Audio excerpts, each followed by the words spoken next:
Very powerful folks in the building this evening. And we're going to start the night like this. In zeros and ones, a poem we encode. Silent symphony, a binary ode. A digital dance, algorithms embrace. Encoded emotions in cybernetic space. Binary Rhapsody, Emily Watson. Welcome, artists and family. You know what it is. Finally, Thursday night has come back. Pull up a Zoom box, grab a microphone, and get comfortable. It's about to go down.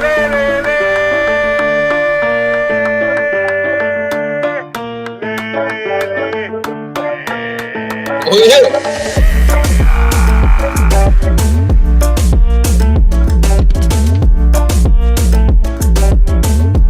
Yeah, y'all. Excited.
Welcome to the online open mic presented by the legendary New Eurekan Poets Cafe. I am your host. My name is Elemen2al. Happy Thursday. This is the jump off, ladies and gentlemen. Let's go. You know how we do. We've been doing this and doing this and doing this well. Welcome to episode 110. Can you dig it? Here we are. And we're going to get straight into it.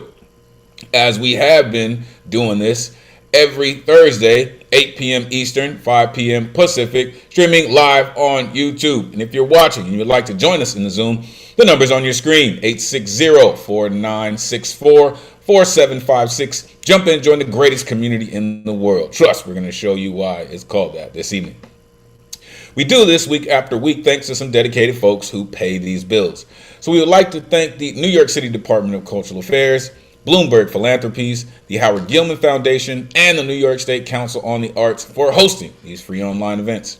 You can add your energy to the mix with a tax-deductible donation by going to neweurekan.org/donate.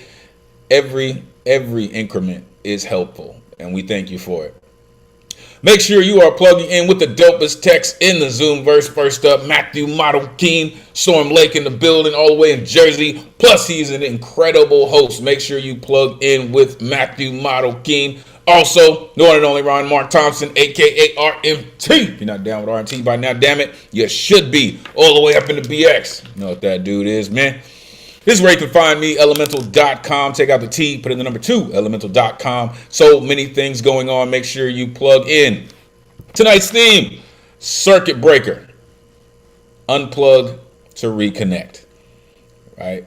Everybody pretty much now has access to some device, even the ones that we're on right now. What does it mean to disconnect from this thing? What does it mean to unplug from all the things that this machine gives us access to, right? What do you do at that time? How do you reconfigure your own mind, right? So that's what we're looking at this evening. If your artwork is not on theme, that is still totally cool. We are still here for all the incredible genius that you have to share with us. Next week's theme, coming at you. The weight of words, heavy language. Listen, we have a good time sometimes, throwing some onomatopoeias out there, some alliterations and personifications. But there are some things that even roll off the tongue extremely heavy. So I think next week we're going to be looking at some things that may be difficult to say, right? But we are here to ensure that there is a space to say them, all right? Here is a look at what February is going to look at, right? Next week is the last week of January, right? 2026 is rolling right along, folks, all right? So we're going to get to it, all right? Let's get to the rules so we can get to the artistry this evening. Artists, turn your cameras on. We are trying to simulate a live open mic stage as much as possible. Plus, we love to see all the beautiful exuberance that goes into your artistic performance. As you're coming to the stage, have your artwork ready. We do have a full list tonight. Plus, there will be people on the good luck round. So keep in mind, artists, you have 4 minutes to rock. All right? 4 minutes to rock plus a 30-second grace period. All right? As you are starting your poem, all right? As soon as you come on, you will start to see that countdown timer, right? As you see on your screen right now. As you are reading, you will see this continuously counting down, all right? Once you get down to 4 minutes, all right, because it's counting down from 4 minutes. Once you get down to 0, you will hear this sound. You then have 30 seconds to wrap it up, all right? Please make sure you have it wrapped up so we don't have to mute you, but we do have to make sure that everyone gets the same amount of time. We're respecting the space, each other, and the team, all right? We have reached the time of night where, listen, sensitive ears should be just outside of earshot because we are about to get down. There are explicit lyricists in this community. However, the founders of our cafe were major proponents on the freedom of speech, and we'll make sure it maintains in the vein of everything we do. Therefore, there is no censorship other than the hate speech or any ism that people may use to manipulate, which will not, I said not, be tolerated. Look around and get cute, man. Get the boot and the BX or jersey, baby. It's coming. Respect the mic, respect each other, respect the community, all right? This is a living, breathing trigger warning. Thou hath been warned. This is a true call and response space. After these artists get up here and they share a true essence of who they are, you will see this pop up on your screen. This is when you get a chance to share all that energy, all of that exuberance with the audience. Don't worry about the noise, y'all. It's the rowdiest night of the week anyway. We're going to make sure it stays that way. Share all of that energy and it will be returned to you in every single performance this evening, all right? The guaranteed list tonight is closed, okay, because signups begin 24 hours before the show, which will be Wednesday at 8 p.m. Eastern. To sign up, you go to newyearweekend.org, click on full events calendar. You'll click on a Thursday that you want to get down on, and you're looking for that artist RSVP ticket. Not the view, but the artist. That's the only way you're getting on the guaranteed list, and they don't populate until 24 hours before the show. They don't always sell out in the first 5 or 10 minutes, so make sure you're plugging in throughout the evening. Tonight's list, full of amazing folks, some folks that we maybe haven't seen in a while, some new voices on the list. It's going to be amazing. Let's get to it. There's all my rowdy friends here on Thursday night. What's good? Is that Lady K I see? What? What's good? What's good? Great to see you. Ruth Miranda's in the building. Brian and Ciso's here. Jazz is here. What's good? Charles, welcome back, sir. Ray Whitaker's here. Michael Sindler. Ike Waltz is here. Lantern Carrier is here. Auntie April's here. Winter Rose is here. Manya's here. The Jedi Master is here. Yo, it's going to be an incredible night, y'all. I don't know if y'all ready for it, but it's going down this evening. Someone said that there may even be a song somewhere this evening. So, I would say prepare yourself for another incredible evening, folks. So let's get to it. I am posting tonight's list in the chat so everyone can get a look at it. And let's do it. Setting us off this evening. It has been a while since this gentleman has been the lead off. But I love when he leads off because he just has such amazing style and skill. I like to call him our resident blacksmith because his pen stays so amazingly sharp. The one and only Michael Sindler's in the building. Come on, sir. Let these folks know where they can find you. Great to see you as always, sir. Please take it away.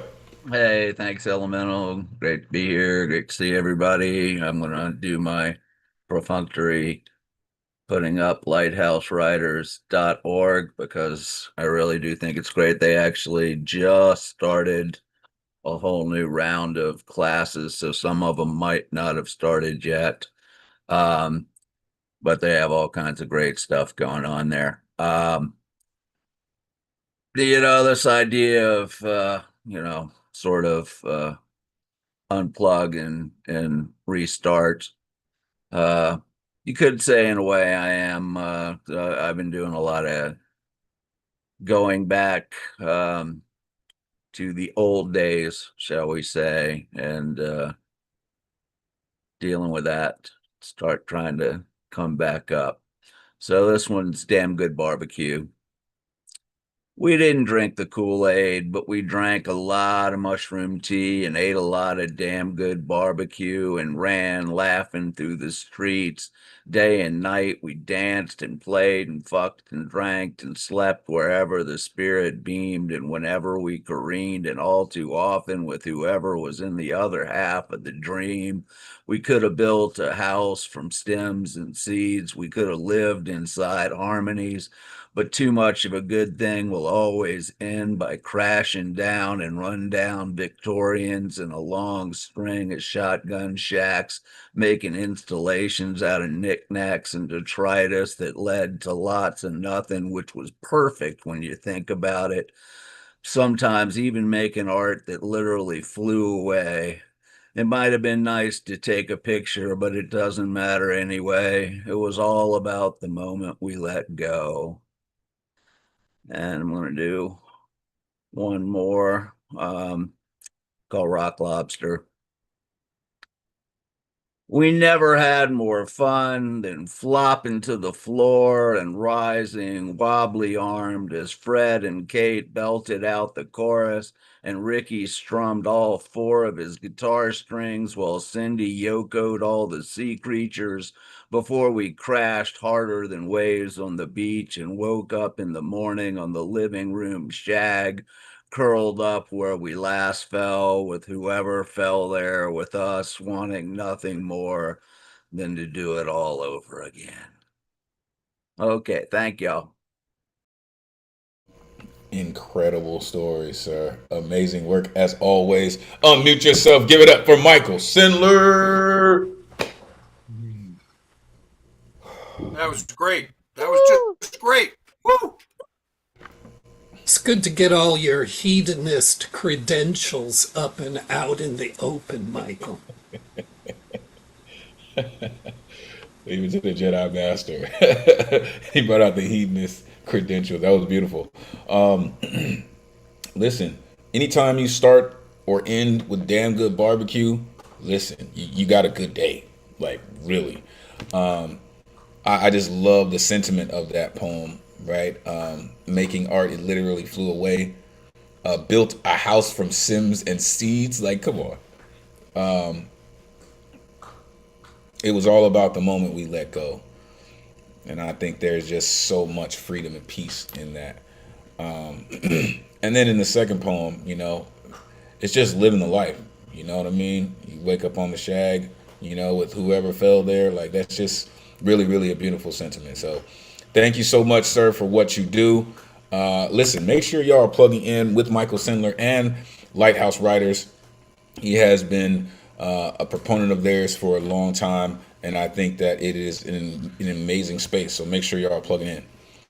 All right, folks, the Starship is underway.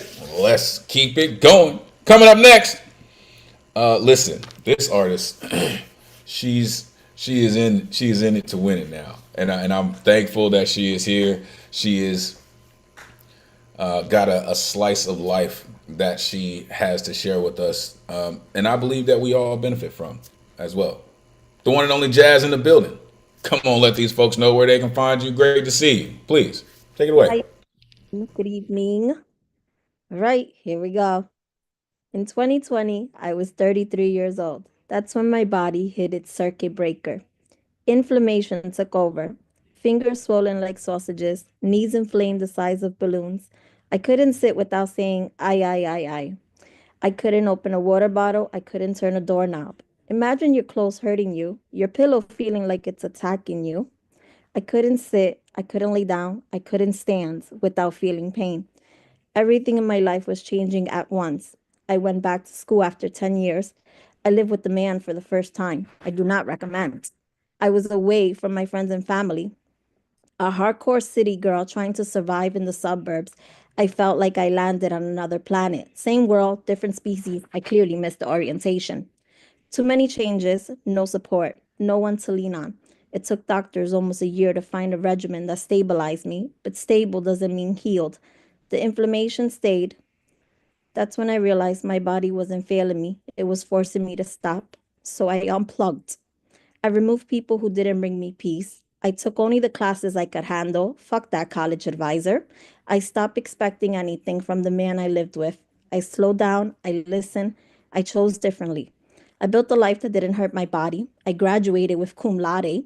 I let go of what no longer fit me. And I went back home, back to my roots in Brooklyn. And on September 29, 2025, after 5 years of pain, 5 years of learning, 5 years of unlearning, I became inflammation free. That was the moment I finally reconnected, not just to my body, but to who I was always meant to be. Thank you. Now that's what I'm talking about right there. Unmute yourself. Give it up for Jazz. Come on, poet. Woo, Yes. woo, woo, woo, woo. I have such a great testimony. I love this line. I chose differently. You know, sometimes it's just that simple, but making those choices never seems like they're so simple. No, it doesn't seem simple in the moment, right? When you're engulfed in things that need to change. But when you make them, right, there is a learning curve that comes along with detaching yourself from toxic things or toxic people, right? But you said, I do not recommend. I love that. I love that. Same world, different species. I that's just when you move to a different neighborhood, especially from the city to the burbs, it really does seem like, who are you people? Like Invasion of the Body Snatchers or something. I don't know, but it's one of those things. Stable doesn't mean healed. I really would love for you to dig into that even more because that is really, really a heavy sentiment. And I really felt when you said that. So, and I love the fact that you said I slowed down, not moving at someone else's pace, but your own. Those are all keys to ensuring that you're as healthy as you can be. Thank you for sharing that with us. Amazing work, truly. And congrats on graduating too. Let's go. That's how you do it.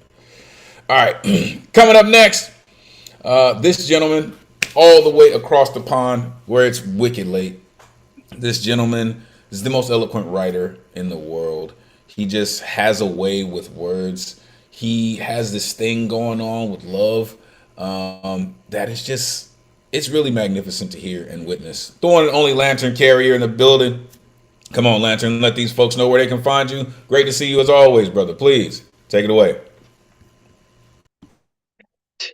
Thank you. Love is like a running stream, vibrant and dynamic in its surge. It can, however, like the sea, run into waves and currents, pulling it to reassess the direction of its flow. When my laptop falters, I can usually fix it.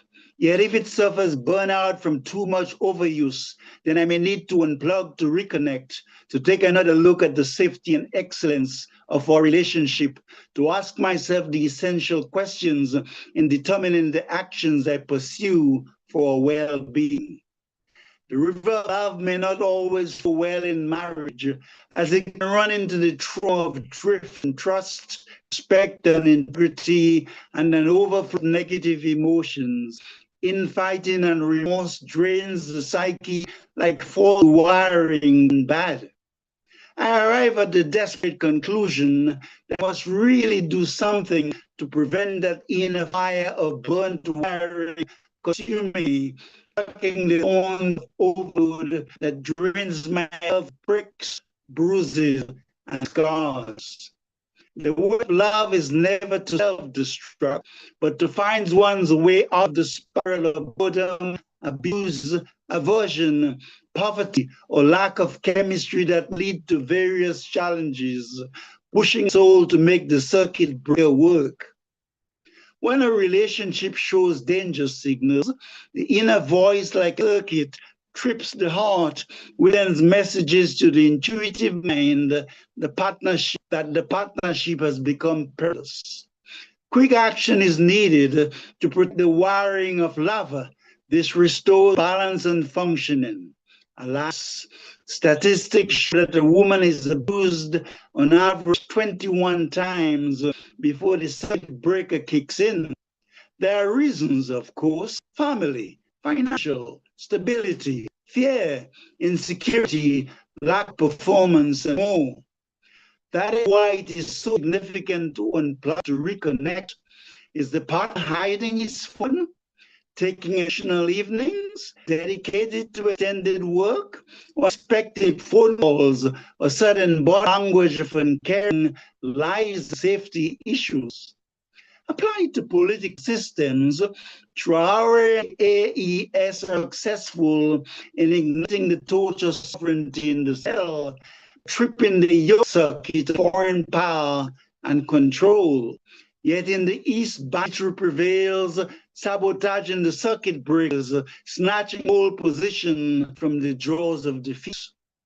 The plight of the mother continent continues as avarice and ego hide in sinister shadows, desperately holding on to deceit, manipulation, and callousness, using wiles against the six star lords of light sent by the prophet Yoda himself. Like the evasion of toxic gas, one should always prioritize safety, remembering the laws of survival. It may not be wise to attempt to repair or override a circuit breaker, but look for an electrician instead. Cowboys provide short fixes which seem alluring but may lack skill and decorum. So beyond electrical systems, disengaging to re-engage is wise, inspiring us to break the cycle of neglect, of lack of dignity. It reminds us to pause and to reevaluate when the water is tricky, to restore its flow, balance, and stability. In this way, we can preserve our self-esteem to bask in an enduring freedom. Lantari, thank you. See what I'm saying? Like, he just does this for real. Unmute yourself. Give it up for Lantern Carrier. Woo! Home thoughts thought. Oh, that was great. That's just great, man. Love the last line. That really sent it off. For sure. Like, I really, really love how you just you really dig into these themes. And I can just imagine how much your writing apparatus, whether it be a pen and paper or a digital space, how they love to see you coming, right? Because you have so many great ideas, and you love into your poetry, and it comes out. Really, it really does. He said, infighting and remorse drains the psyche, right? Pushing souls to make the circuit breaker work. The plight of the mother continent continues, right? One should always prioritize safety. Listen, it's just, this is why it's important for you to unplug sometimes, so you can take care of the most important, and that's you first and foremost. Thank you, Lantern, for doing what you do, for being such a mainstay, and always being so professional at what you do. Thank you so much. All right. Coming up next, so I did get a package in an email, and this artist is on the move. You will be hearing from me soon. From what I have gathered so far, I can hear and feel the heartbeat in your words, right? And it does flow through them. I am looking forward to going through the rest. This incredible artist comes through, and she is just here. She is about it. I always look forward to what she has to share with us. The one and only Ruth Miranda's in the building. Come on, let these folks know where they can find you. It is great to see you. Please take it away. Hey fam, I put my handle, or I'm putting my hand. I'll put my handle in there. I just put it in the chat. It's I am Ruth Miranda underscore. Don't forget that underscore. You'll end up with somebody from Dubai. So I have two today. One to kind of keep with the theme. The other one is kind of an abstract to the theme. So the first one is a short one. It's called The Quiet Answers. The ping hits first, before thought, before breath. My pulse leaps ahead, won't wait for what's next. Inbox refreshed like a whispered prayer, a yes, a no, just something there. I don't sit long without doubt or delay. I ask Siri before doubt can stay. Meta glasses, talking out loud, walking alone, feeling slightly unproud. Quick self check, okay, we're fine. Not Bellevue, just wired to time.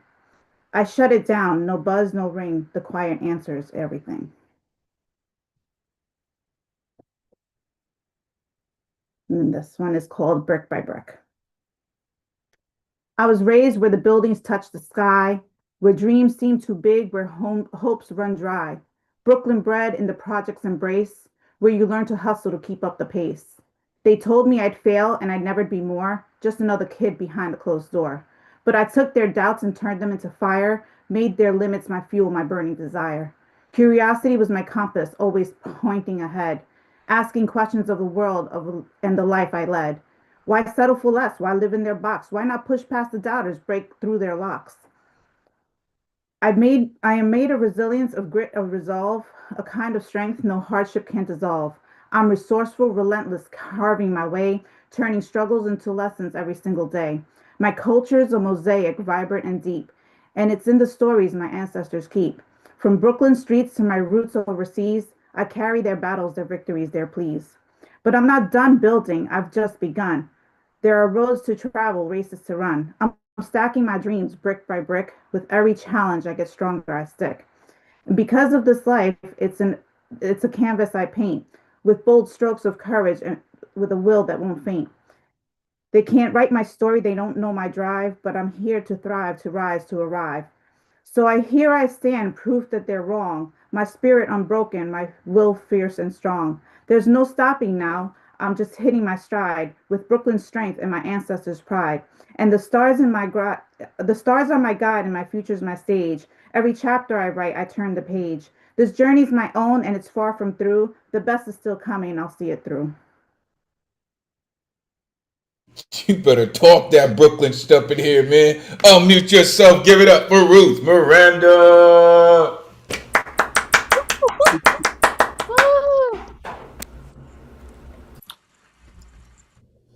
I like that second piece a huge amount because it's testimony coming from somebody who's just totally upfront about being an extremist, and that takes a lot of confidence and self-esteem. And I really like how you deal with metaphors too. You just rattle them off, and they're not overly complicated, which I think contributes to making them really, really effective. Excellent, excellent work as always, Ruth. Like when you start going in on that Brooklyn, it just like I think you just started your engine just started really, really revving up, right? Because I believe that's part of really, I mean, clearly it is part of who you are, but I think you draw strength from it, right? And I love how you just went brick by brick, right? You said I'm from where buildings touch the sky. Like come on, like turn struggles into lessons every day. With every challenge I get stronger, right? They can't write my story. They don't know my drive. She said with Brooklyn's strength and my ancestors' pride. Yo. That's how you get ancestors cheering, right?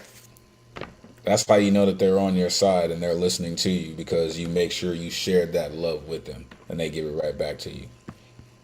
Great work. Great work. Truly appreciate you for rocking out with us.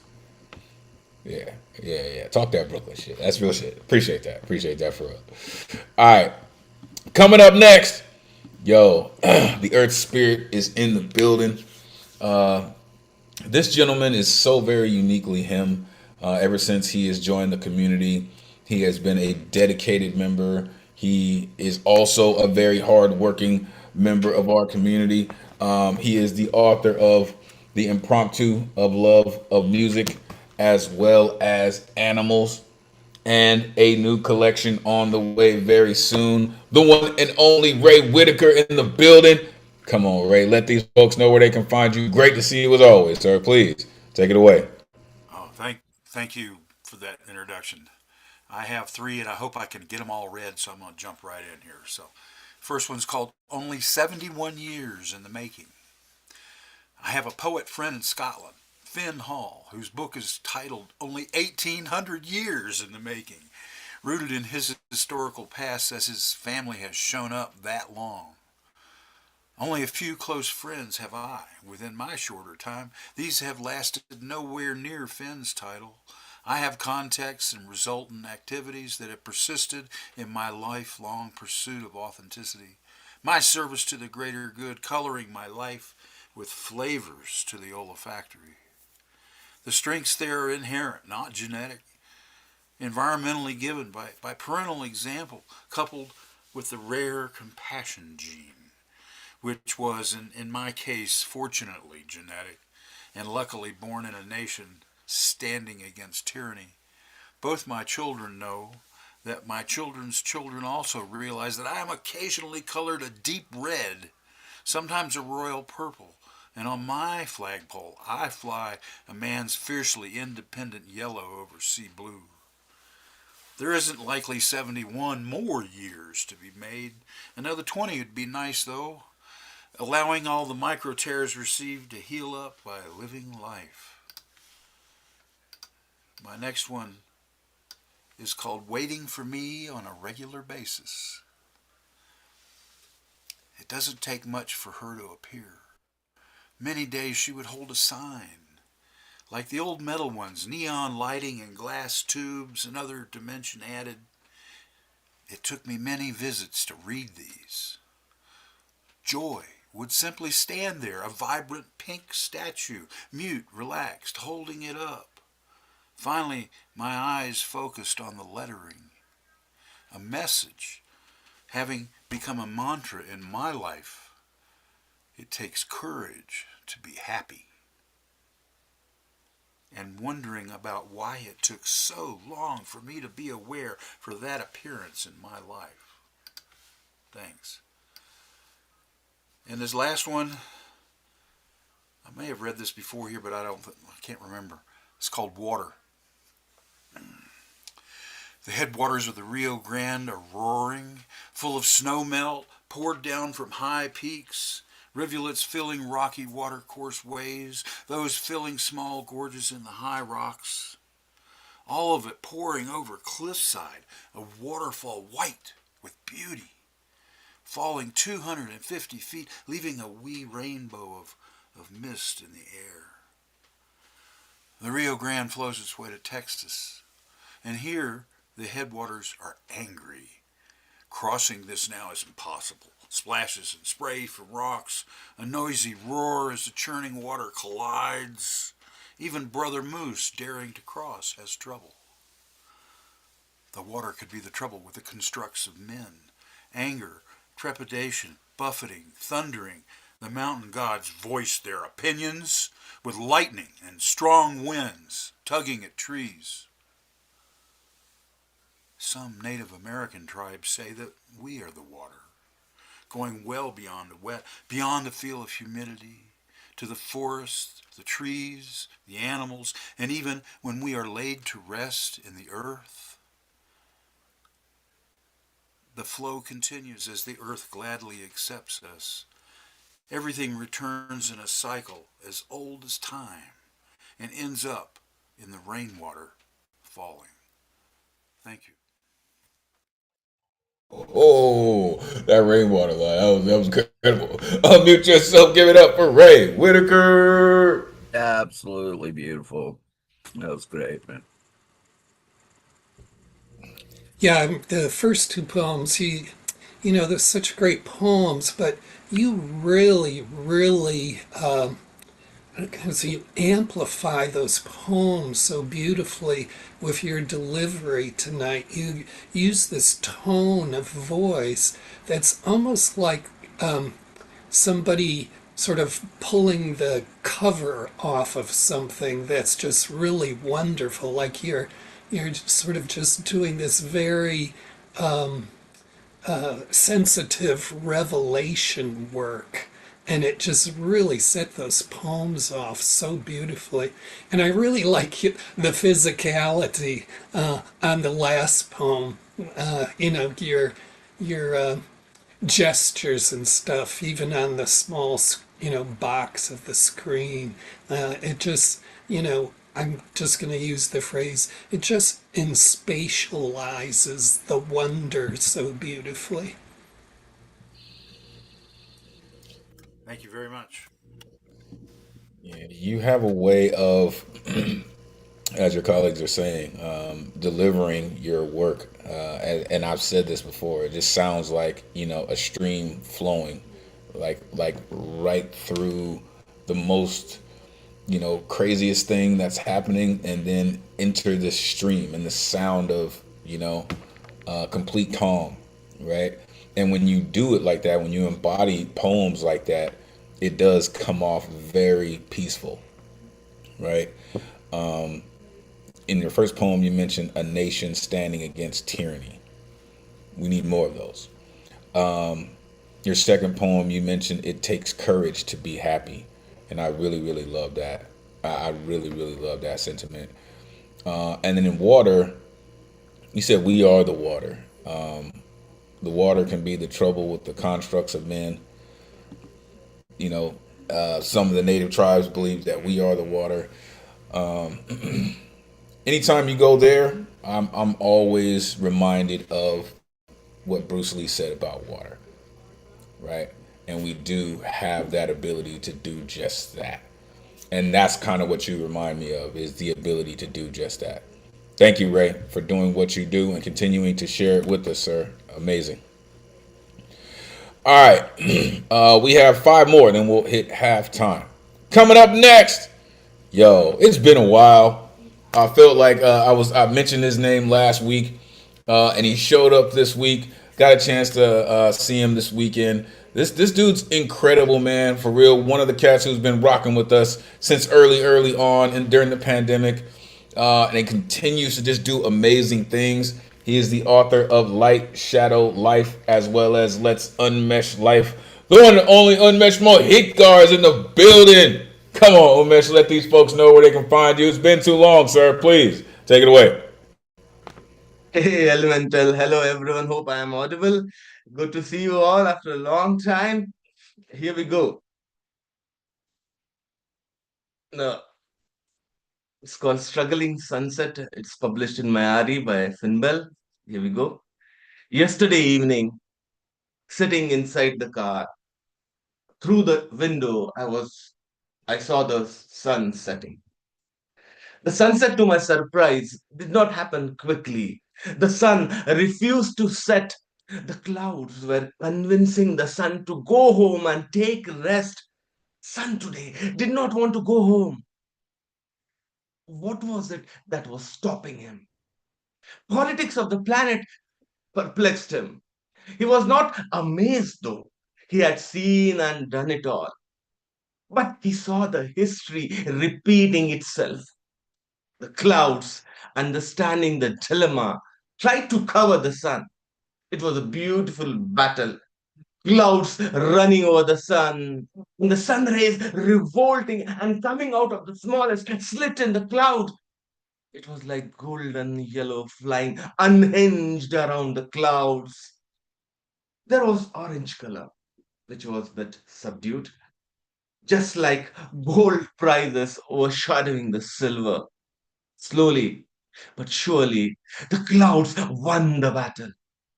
Into the wind cleared the clouds, the brilliance of sun was visible to the world again. It was like poets' talent coming to age. It was like obscure poetry written by some unknown poet suddenly appearing on the social media for a short time. Just a flicker. Again, sun was losing the battle. Earth, his friend, wanted him to go. One needs a short break to recoup, to regenerate, even in a harmonious relationship. The clouds celebrated by a thunderous applause and lightning waiting for the moon. Moonlight, just an extension of the sun. The problem is, sometimes sidekicks steal the show. The real hero just hides in the shadow, waiting for some light. Waiting for some light.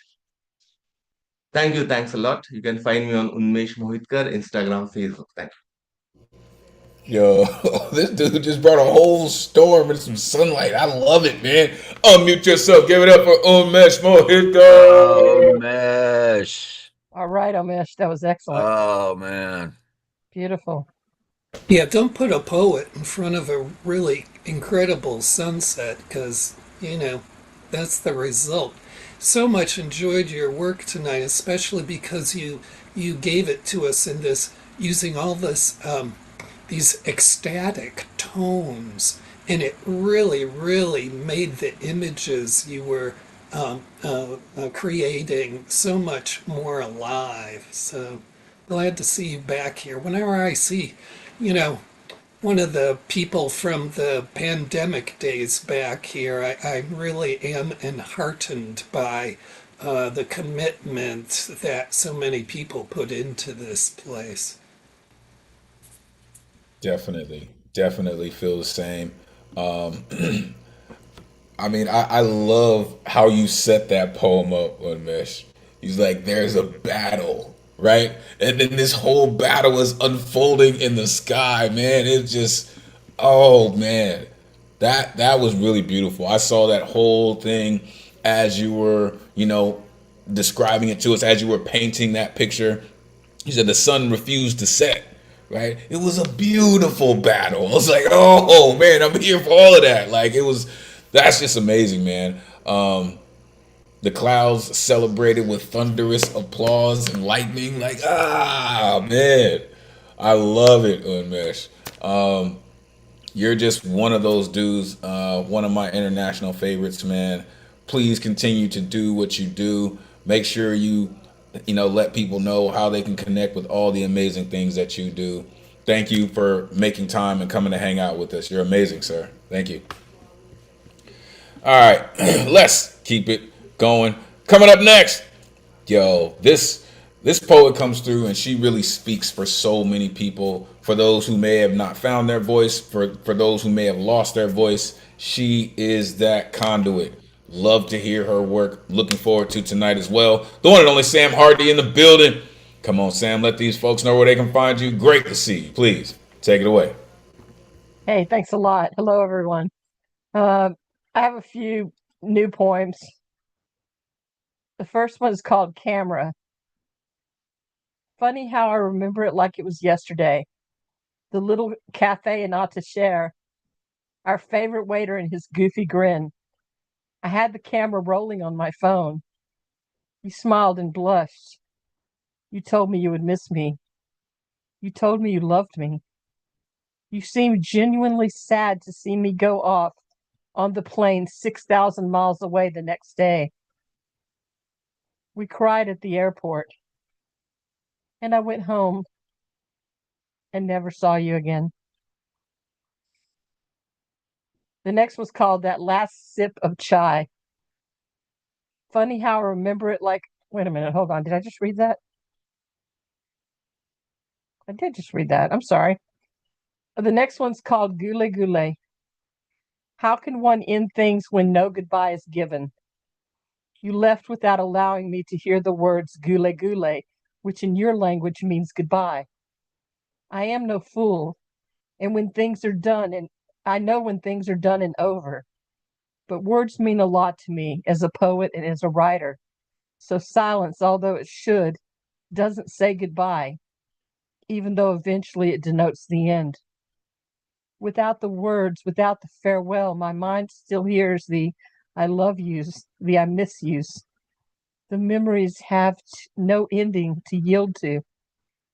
I'm not asking for an explanation, a justification, or even a kiss goodbye. Just closure. The next one's kind of different from what I usually write, but it was a prompt, so you get what you get. It's called Life's Blue Hazes. I grew up with silence in my mouth, never realizing how the color teal would play into my future.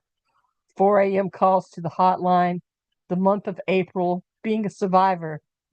Oh, there were midnight blues, dancing under an Istanbul sky, cerulean seas where the Bosphorus carried hopes and dreams to shore, turquoise, my birthstone, and everything inside me that fueled my love for the royal blues of the world.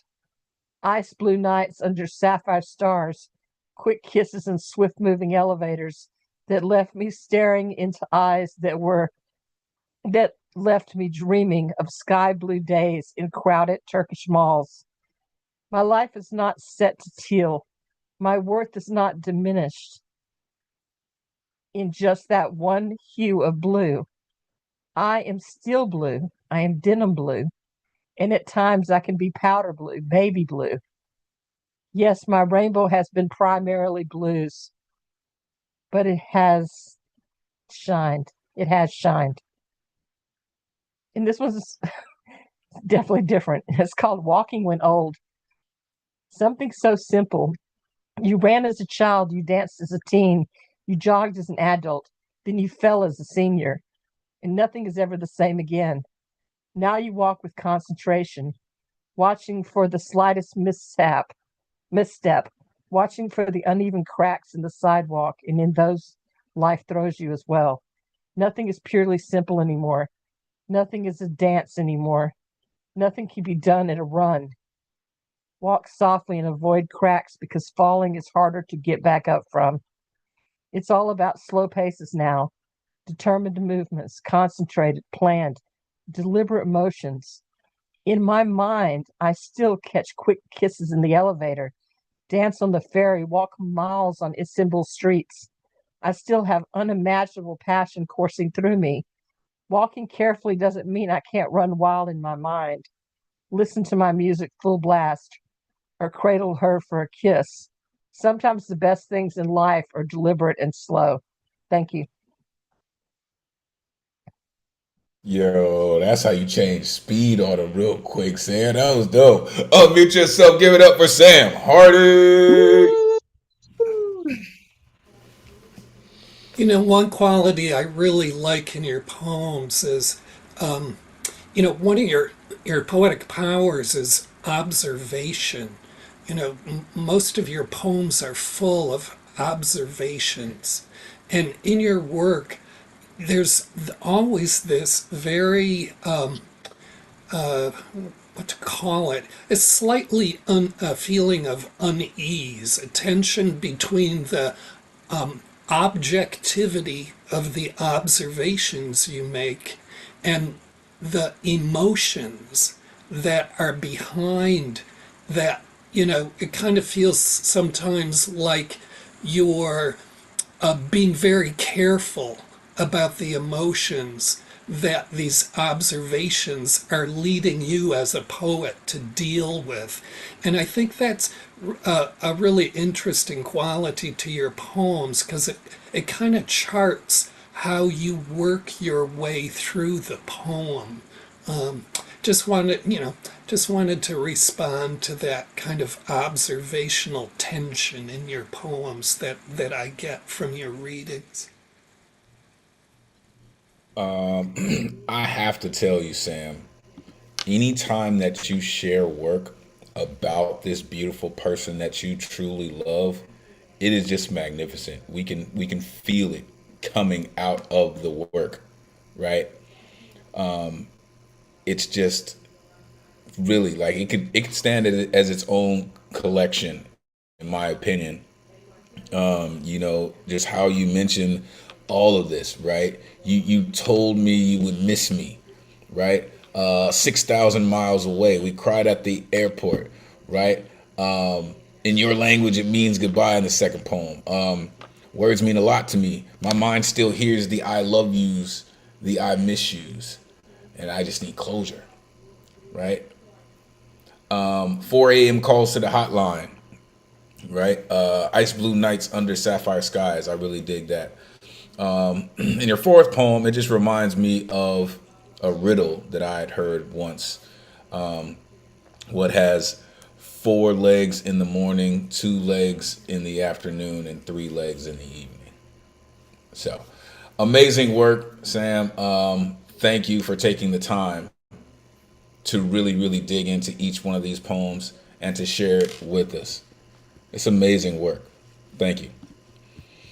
All right, let's keep it going. Coming up next, another extremely hardworking man in poetry continues to make space for others, and probably has published more pieces of literature than anyone I know in like the past 5 years. Shit, probably the past 3 years. This dude is putting it in there for real. Author of Defending the Rainbow, as well as Exulate, Jubilate with our resident Starship Enterprise descendant, Garland Thompson. This man is he's just amazing. I like to call him the Vincent Price of poetry. The one and only Ike Waltz in the building. Come on, Ike, let these folks know where they can find you. It is great to see you, sir. Please, take it away. Last book is called Exultate, Jubilate. See? I stand corrected. Thank you, sir. Sparring with the mighty dollar god. Who is the god that blesses America? After all, the world is full of blessed gods. Is there one God that blesses all nations equally? Or are there only a lot of fake ones? But why would God favor blessing America? To which God are we talking anyway? American God, who are you? Why hiding behind so many IDs, confusing the already weak we are, forcing us to please you in absurd ways and pathetic means, only to satisfy your divine need for our mighty dollar? You keep us in a perpetual fear of a dollar happiness and a dollar misery. Will you forgive us if we have everything? Will you forgive us if we have nothing? And in between, nothing makes any sense to anyone. Este Juan is winning anyway. To whom is God talking? In God we trust blindly, and he demands the dollar obedience. One law under one God, only our God, of course, explains the learned scholar. And God and I is, says the teacher, where the dollar talks to God and its favorite preacher pockets a lot. In God we trust is the dollar's ethical thrust, so God must trust the dollar. We made God decide to trust in our Wall Street temple. And how many shares bribe our God? But how do we know that God trusts us? And God is not our foe, and we are not his foe. Should God not trust us, how can we trust God?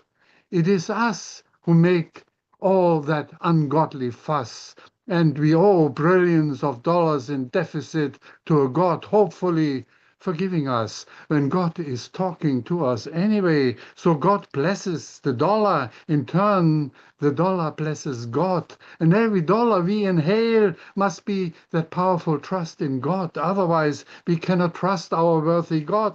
Every dollar you spend turns into a fake belief in God. One nation under the blessed dollar, endorsed by an image conscious God, and in his image. So we are too greedy and corrupt. May the dollar God bless America. The more you spend, the more you have, the less you trust God. The 1% likes this a lot. May the dollar God bless America. The less you spend, the less you have. The more you trust in God, The moral of this story, the 99% will always worry and play lottery every day. A lucky shot, I guess, pays for whom? Yes, it's our beloved dollar god. What god is talking to us anyway? Yes, I call it all the dollar blasphemy. Happiness makes me say what I want to say, and on that one day when I find my God, I will tell him, repent this dirty dollar, as I expect from my God not a penny for my thought, as my God cannot be bought. Anyway, I do thank him, whoever is my God, and that I do a lot. Thank you. Yo, I don't know where that came from, but that was incredible, sir. Unmute yourself. Give it up for Ike. Whoa. Predictably fantastic. Yeah, really, really good. Thank you. Yeah, I mean, I totally got taken over by, it's an age-old story, and in America, it's a story that's been around forever, really. This tug and pull between sacred and profane, and where does what really creates or is the power behind omnipotence and I like this point you're making that God is the source of greed and that God is this very slippery concept. And with your poetic powers, you really make that into something very powerful. Yes, sir. Like that had my blood pumping, Ike. For real. Like that's just some of the craziest stuff I've heard in a while. One law under God, our God, of course, where the dollar talks to God. God must trust the dollar. Should God not trust us? How can we trust God? God blesses the dollar in turn. The dollar blesses God. What? May the dollar God bless America. But 99% will always worry and play the lottery. The dollar blasphemy, as my God cannot be bought. Like that was very, very heavy work. And thank you for the correction. Exulate, jubilate. Thank you for that. Appreciate it. Told y'all, this dude is one of the hardest working cats in poetry, man. For real, he just does it. Thank you, Ike. All right, let's keep it going. Coming up next, this is one of my favorite cats in the world, man.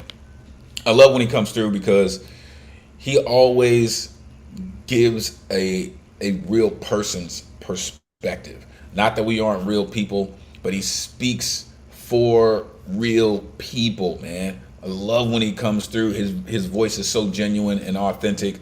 The one and only Alexander Goldberg in the building. Come on, man. Let these folks know where they can find you. It's great to see you, Goldberg. Please take it away. Yeah, find me on Instagram at Gorbensky. And let's speak for real people. This is the title of this poem is Rescue Bus. It's been 4 years of war, and I'm sure there'll be more. Russians fight in Ukraine. They bring torment and pain. They want annihilation of Ukrainian nation. Although there is no light, no surrender in sight. Russians do not succeed on the front line. They bleed. They want people to freeze.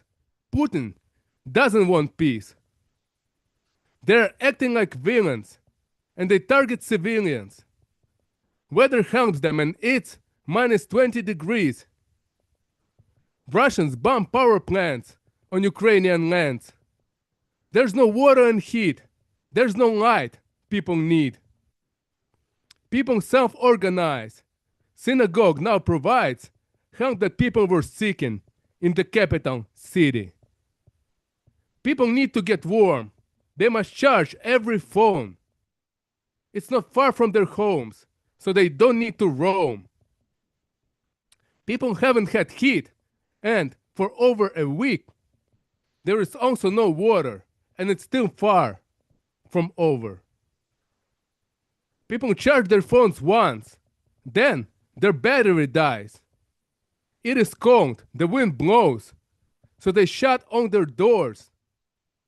People get on this bus, and it saves all of us. There are tables and chairs, there are outlets in there. It's a popular bus, and it creates the buzz. People talk and drink tea. Now we can truly see that these buses save lives. People did not expect when devices unplug, there they can reconnect. They're uplifting their spirits, reconnecting, recharging, and they hope we can see it, better futures arriving. We must all get in touch. We all need it so much. If you want heat and light, then you're welcome inside. Thank you. I told y'all, man, he just does that for real. Unmute yourself. Give it up for the GOAT Bird. Alexander, are you in Ukraine? No, I'm in the United States right now. You're Yeah. from Ukraine? Yes, I am. Yeah, absolutely. I was born there. Yeah, It's a tough fight you guys are in. absolutely. Yeah, and the enemy really treacherous. So yeah, that's what it is. Yeah. Yeah, this is important work you're doing with these poems to chronicle, this ongoing situation.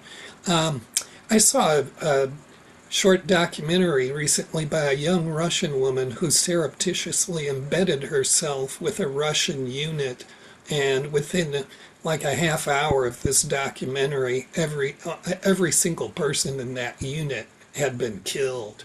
And she ends the documentary with just an image of the cemetery back in Russia, and she says, "These are the bones of the ordinary people that big time politics is being played out on."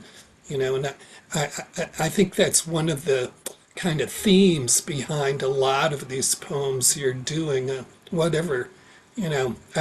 think everybody recognizes the grotesque injustice of the aggressors, but in the end, it's the average people on both sides who are the people who pay the price.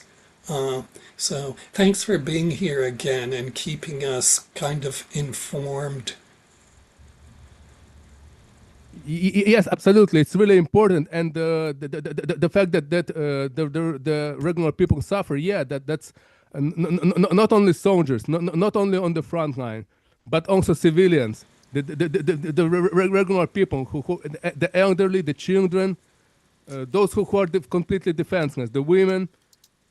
They're also the ones who are on the receiving end of this, and it is really sad. It's a tragic situation, absolutely, and we all hope that this will end with Ukrainian victory as soon as possible. Yeah. Yeah. Well, you're fulfilling a very traditional and revered role of the poet as the chronicler of these human created atrocities, and it's just really important work. Yes, absolutely. We need poets, we need activists, we need everyone who can do this to document those crimes and document the situation for future trials, future Nurembergs, as we can call it. It's really important for us to do all of this as poets, as activists, as people. Yeah. Yeah, and you do credit to the New Eurekan Poets Cafe by embracing this forum to do what you do. Yes, absolutely. Yeah, very, very important, and I'm grateful for the space as well. Yeah, sure. Of course. Listen, I told y'all, right?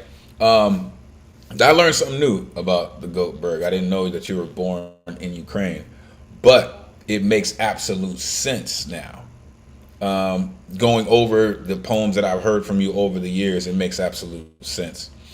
Thank you for being just that fearless. Your country of origin is at war, and you're still standing on your fearlessness as a poet to tell your oppressors what it's about. That takes courage. That takes strength, right? Because, like you said, there's a lot of people who are just trying to survive right now, women and children, the elderly.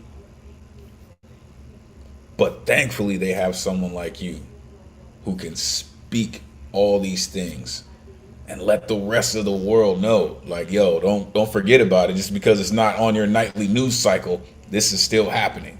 People are still hurting. People are still struggling. Continue to do just that, Goldberg. Thank you for that. Amazing work, sir. Truly. Whew. All right. One more, and we will go to halftime. Coming up next, Jersey in the building. Telling you, I love when artists have their flow locked in, and this is one of those cats. He is just comfortable in his lyrics, and I love when he just kind of sinks into his internal tempo, because then it just starts rocking, man, like the waves at the beach. The one and only Brian and Ciso in the building. Come on, man, let these folks know where they can find you. Great to see you. Please take it away. Thanks, Elemental. I'm gonna see if I could try to get 2 poems in. So, can you hear me? All right, cool. One day I'll see myself the same way my family does, instead of thinking that they did deserve a better son. Career carrying that weight, heavy thoughts pulling me down. Adrift in a sea of ideas, I'm about to drown. My hearing's all normal, but I hear everyone's cries. Morning commute, passenger eyes looking deprived, struggling to reach paradise or just peace of mind, especially when spiraling is never far behind. What does it mean? The mind forever wanders. Everything good, but why am I feeling like we goners? Panting silently like the air gonna escape my lungs. How much longer till the earth cracks open and devours us? Maybe an asteroid will actually hit the target. So yes, give me a whole gram so I could forget. And I'll subscribe as long as you keep on making content. Guess I can live with it as long as I stay distracted. But the sun always comes back every morning. Rinse and repeat, slowly making it the new routine. Brian got something going on, tense and afraid. Excuse me, y'all, I didn't mean to ruminate. But I'm left thinking about what kind of future we leaving our grandkids. If there's a better present we can make for today's kids, can we at least hide the cruel truths from them until they're ready? Nah, the tablets done showed them everything already. Linked to everybody, spanning from bottom feeders to strangers claiming they knew them from earlier. Watching either brain rot or shit that disturbs them. Learn that kids elsewhere the same age are also soldiers. Good to be aware, but why not enjoy life first? Cause your grandparents ensured I won't have a home either. Or cause my parents would rather be content creators. Or because we hope to be the ones that break the curse. That's the first one. It's moody. But all right. This is the second one. We pay mine to God, but the church emptied out my account. Don't mix them two together. All is one to certain crowds. The other is a business ran by old demagogues. Thought I was going to say pedophile. That also applies. Mega mosque rejected. Mega synagogue get threatened. But mega church is free to take my whole check. What the fuck you mean they tax exempt? And yet they still asking for more to purchase a new jet. Many children dying in the hands of their own parents, all because they were told by a priest, let God handle it. No doctor's appointment for you, then guess that settles it. Then they get mad when they're receiving the jail sentences. A real priest would never endanger their own father, would swindle others, lusting mothers, so go silent, act like they got dollars to burn shit so absurd their flesh would burn shit they don't care. I'm declaring wealth as the 8th deadliest sin. 'Twas written then omitted from the 2nd edition. Any edition since then was written by man for 2,000 years untouched by mortal hands?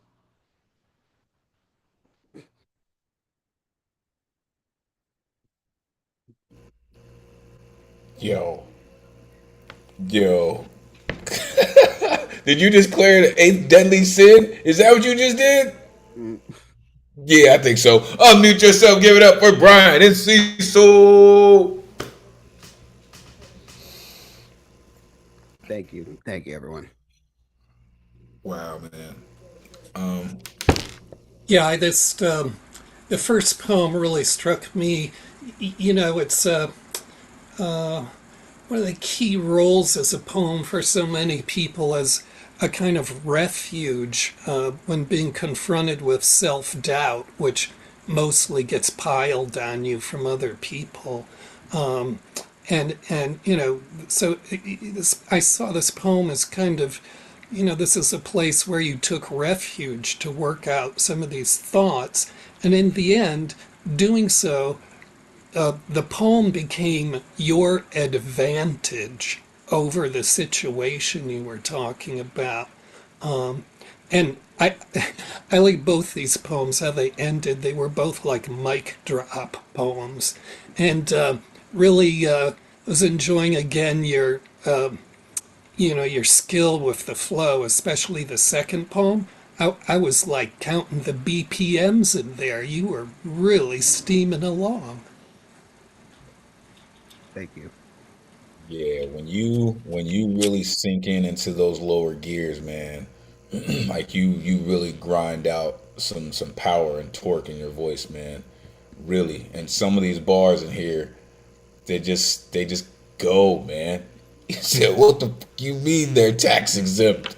Like, I can't remember the last time I heard somebody say something like that, man. But that's absolutely real, right? Tell it like it is, man. Declaring wealth as the eighth deadly sin. Man, make sure you do something with that. Do something with that, man. That is such a bar, for real. Yo, it has been an amazing night so far. We have reached halftime of this incredible show. This is when you all get a chance to kind of step away, stretch your legs, refresh your drink. We will be back shortly, about 5 minutes, and we will keep it going with the second half of the show. Thank all of y'all so much for being here. We'll be right back, folks. Good evening, and thank you for tuning in to the online open mic with the greatest community in the world. Week after week, you keep this flame of artistry burning with a light that transcends time, distance, and borders. Now, welcome to the Halftime Report. I am your correspondent. My name is Elemen2al, bringing you the latest news and upcoming events proudly presented by the legendary New Eureka Poets Cafe. Stay tuned, stay inspired, and as always, keep creating. The New Eureka Bowery Slam, happening every Monday at the Bowery Poetry Club in New York City, hosted by Luna Rosa and Jay Rose. Winner receives a $20 cash prize and a chance to compete in the final Friday Slam, occurring on the last Friday of the month at the Puerto Rican Traveling Theater, hosted by Matthew Marroquin and Paul Coqueso. Winner receives a $100 cash prize plus a nomination to compete in the annual Grand Slam. This is amazing. Plus, there's a Twilight Hour open mic hosted by Cap. Come through the score. For more details on the Slam season, including rules, winners, and current year scoreboard, go to neweurekan.org/slam. Our open mics at the Lower East Side Center are back and better than ever. The venue records high-quality audio and video of all performances, and they are live streamed to the Lower East Siders and New Eurekan YouTube channel. The first Wednesday of the month, we have Women's Orator Wednesday, aka WOW, hosted by somebody's mama. Make sure you come through. It's gonna be amazing. The remaining Wednesdays of the month, we have the New Eurekan Open Mic, hosted by Brian Acosta Aria, aka Brian the Motel Guy. Make sure you plug in. It is going to be something special. Our online programs, which are absolutely free, include the online open mic hosted by yours truly, weekly on Thursdays via Zoom and live stream on YouTube. All styles are welcome. Every artist has 4 minutes to rock with new themes every week.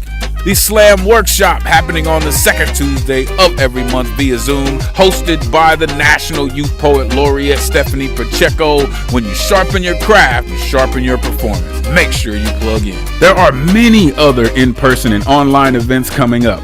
For info and tickets of all the programming, you can go to neweurekan.org/calendar. Our social media and website and other links, including how to sign up for the mailing list, you go to our link tree /New Eurekan Poets Cafe. Visit our YouTube channel to catch past live streams of online and Lower East Side Center open mics, beatniks, and special events at Battery Park City, Poetry House, and NJ Pack. The New Eurekan Poets Cafe is a non-profit 501c3 organization based in New York City on the Lower East Side. Ticket sales and grants don't cover all of our programs and operations expenses. So here are ways that you can help support us in our mission to continue with moving poetry forward. Our merchandise, shirts, hats, and tote bags available for purchase at our New York table and in-person events, or go to newyourekan.org/merch. Spring and summer collection coming soon. Also, check out and subscribe to our Patreon site. Gain access to video recordings of in-person events not available online for the public. Go to patreon.com/New Eurekan Poets Cafe. Special thanks to our tech team, our programs and operations team, all of our hosts, our executive director, and all our sponsors for helping us to continue to move our artwork forward. We appreciate you for all your continued support, helping us to keep the spirit of artistry and inspiration of poetry alive and moving forward through the spirit of our founder. Brought to you by Elemen2al Vision Works, inspiring change through passionate poetry and creative production. Your energy and passion truly make this community something special. Thank you for all your artistry and your genius. Truly can't thank you enough. We appreciate you. Now, back to the show. Peace. Yeah, let's get back to it. We have a list of incredible folks ready to get down. Coming up first, I've been talking about slices of life. And this next artist has such an interesting perspective on it. I always look forward to hearing how the world has inspired her and what she is going to share with us this evening. The one and only Manya is in the building. Come on, let these folks know where they can find you. It is great to see you as always. Please, take it away. Hi, everyone. Hope everyone's doing well tonight.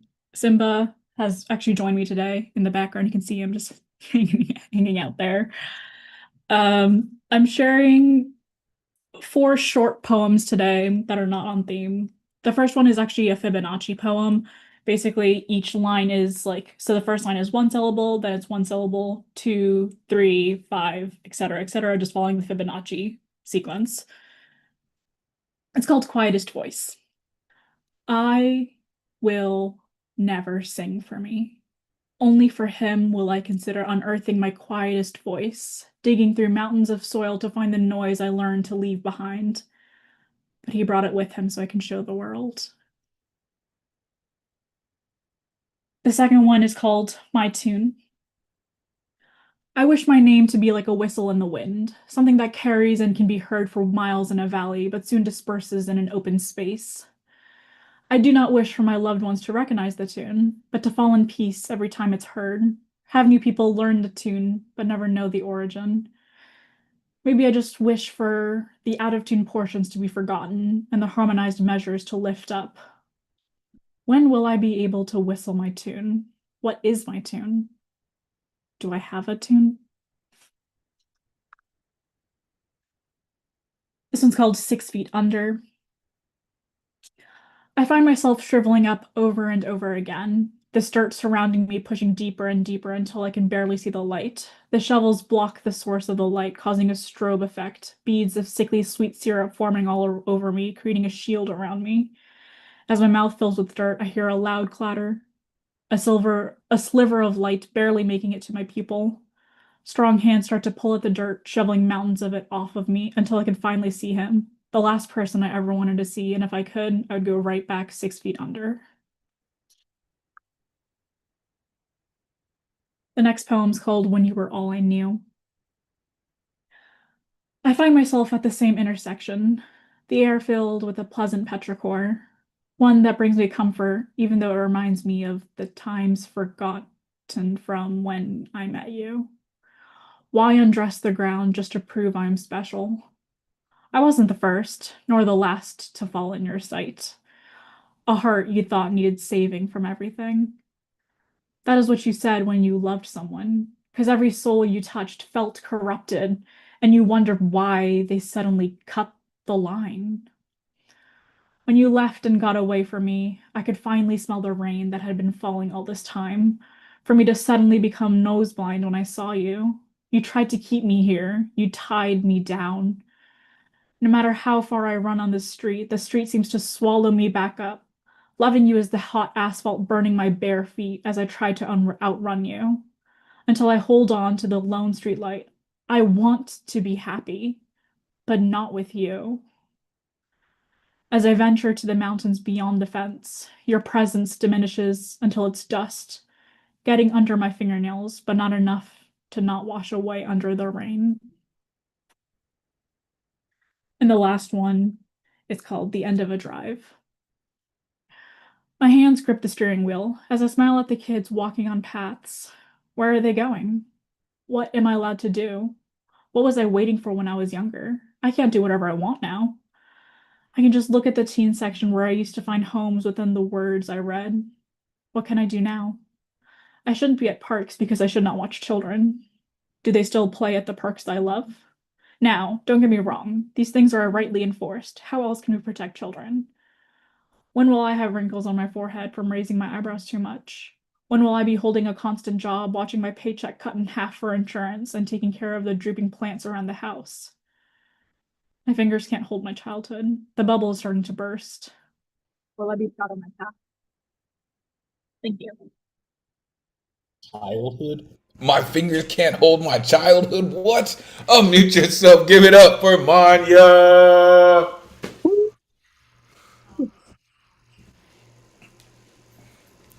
That was beautiful. Thank you. Yeah, that third poem was very Edgar Allan Poe. I oh, this great line you had. Well, you had so many, but what was it? Loving you is the hot asphalt burning my feet. That was so super. I'm really struck by your engagement with introspection in these poems. They're kind of in this tradition of what people used to call interior landscapes, where you kind of cover a lot. You wander around inside your own sensibilities and kind of chart them and report them and respond to them. It's all very, very well done and well handled with a kind of even tone to them. There's a little bit of regret in most of your poems too that I kind of feel when they're all said and done. But it's wonderful to listen to you speak your poems. Yeah, the way that you deliver your work, and I, great minds. I was that line jumped out to me too about the burning asphalt. Loved it. In the third, well, first of all, much respect for the Fibonacci jump.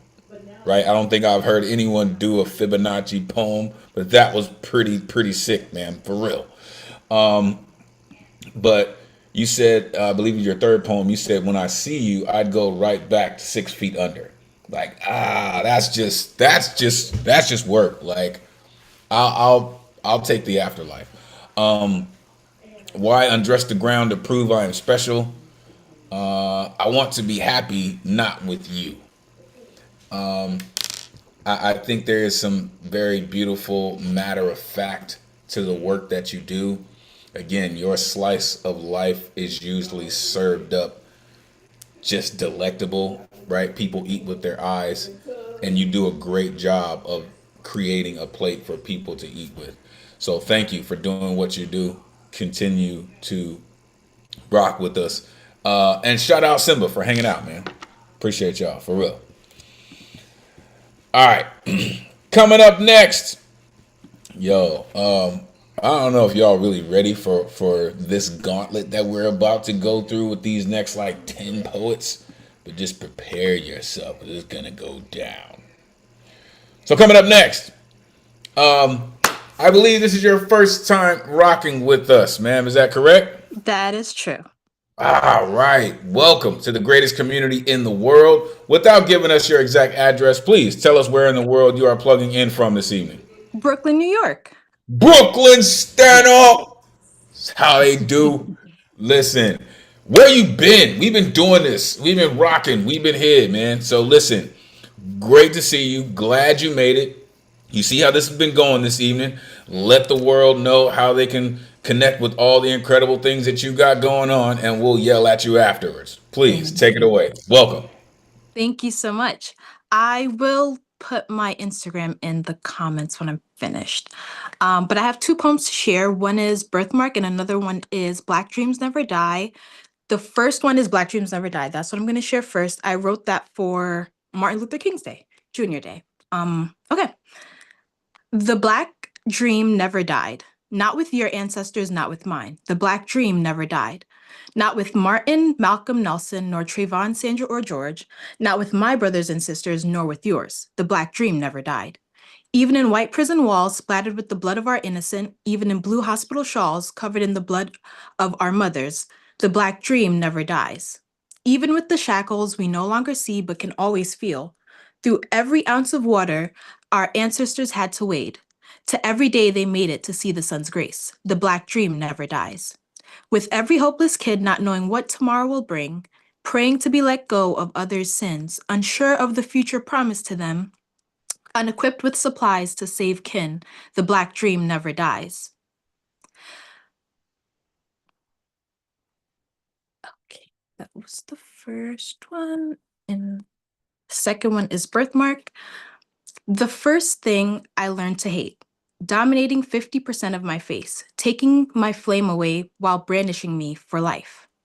Never a beautiful black child, never a beautiful black child. Instead, is that a burn on your face? Just enough us, never enough ooze. You took so much I started to hate. I wished you away. I most likely prayed. Unluckily, the next decade, acne scars buried your fate. My father saw me. Never lighten that birthmark was always his plea. He faded before the fallout, before I learned to love myself and lose myself a million times. When I changed everything, even my name, I got tattoos and piercings masking the shame.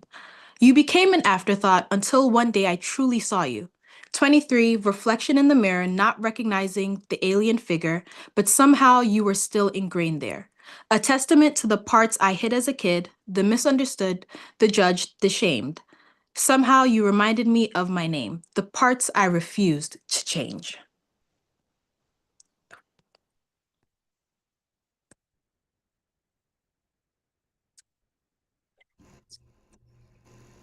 Yo, that's just amazing. That's just beautiful, actually. Unmute yourself. Give it up for Leah Smith. Wow, Welcome. that Welcome. was amazing. That was very amazing. Mm-hmm. Thank you. Yeah, I really like the poem about the black dream, as opposed to the American dream. So that's, I think that just, you do a service for people by providing that level of insight. So I really enjoyed that, and you had a really nice kind of storyteller's tone to your voice too. It was very easy to take. And the second poem was very poignant to me because you covered a lot of ground there, time wise, right? And it was really a poem about a journey to yourself. You kind of travel away from yourself through the beginning of the poem, but then you come back to yourself. And that was a really nice a trip to take your listeners on. And it has a lot of lessons in it for people, I think. Absolutely. So I said we would yell at you. So since your first time, a few traditions, right? We're going to pop the cherry, baby. Pop the cherry, baby. You are definitely one of us. Because when you start speaking of the struggles the trials and tribulations that you've gone through to get to this point, oh, that's what we're here for. All that. You know what I'm saying? But you kind of fucked up though. Because now you got to be here every Thursday because we need that work though. You know what I mean? I really appreciate that second poem. I really, really do. When you have something that was gifted to you from a being bigger than you, and we believe because people are idiots, people are superficial, that you can't be as beautiful as what the Most High intended. And that's bullshit, right? So I'm thankful that you are now able to stand in the beauty that you have, right? No matter what anyone says about it, right? And I love that. Your pops even said, never lighten that birthmark. It's just real work. I love that. And your first poem, listen, that just gets my blood pumping. Like for real. The Black Dream never dies. I'm getting excited. I get excited about shit like that. But yeah, thank you so much for that. Don't be a stranger. Make sure you put your information into the chat. Welcome to the greatest community in the world. We appreciate you. All right, let's keep it going. Coming up next, yo, this gentleman, haven't seen this gentleman in a while, but I love his style of poetry. Very matter of fact.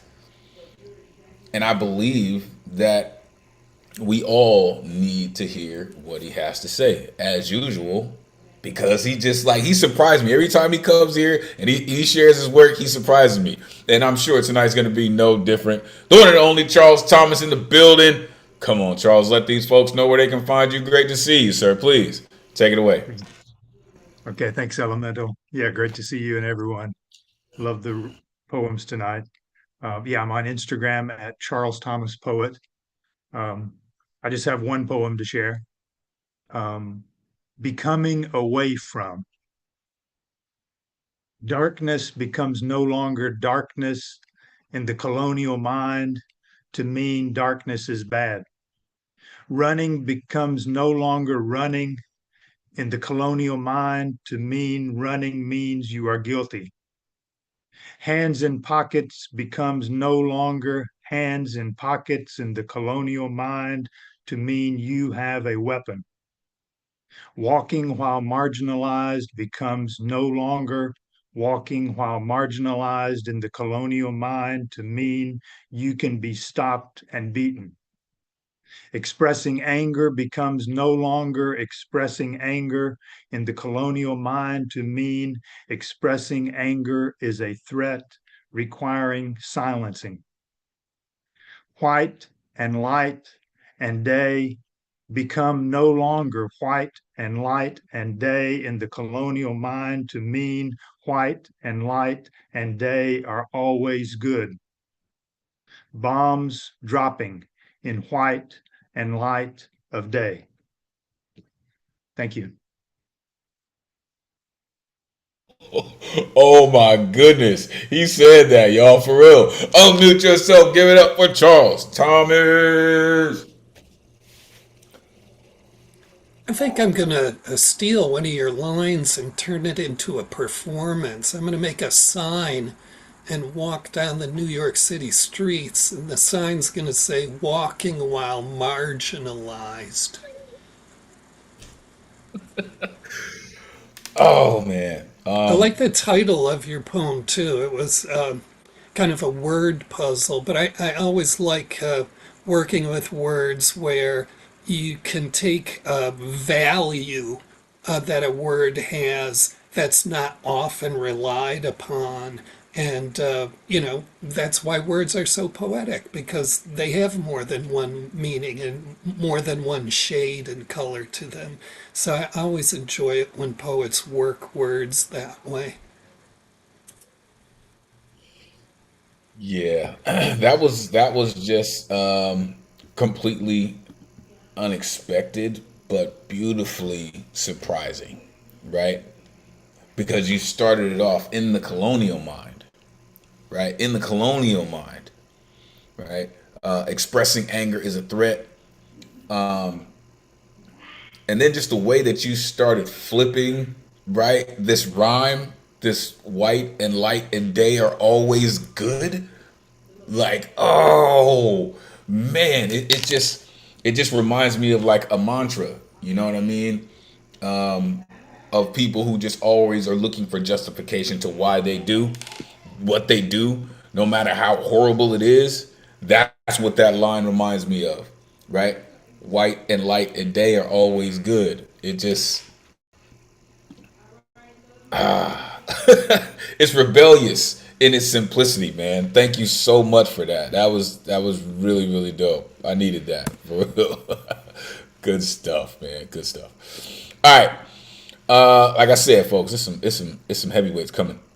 Coming up next, this gentleman all the way in the Pacific Northwest comes through, man, and he just works. He really does work, man. He's been putting in the work over the years, continuing to elevate his craft and his artwork, man. And you can hear it every single time he gets down. The one and only Prince of P in the building. Come on, Prince of P. Let these folks know where they can find you, man. Great to see you. Please take it away.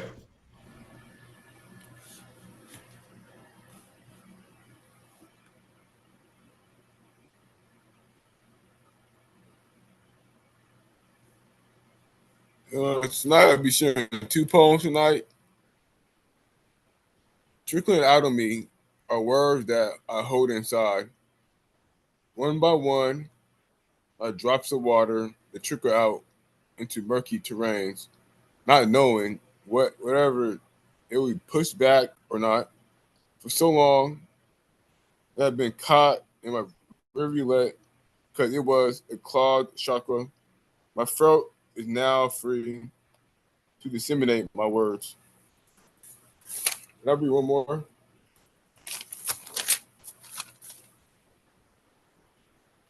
Like any child, I wanted to belong long before knowing where I stood among this human race. Always yearning to wear what everyone wore, meaningless name brands, to fit in crowds I didn't belong in. As I grew into myself, I accepted myself, essentially a man with a touch of creative light inside. Going against myself, I was. Thank you.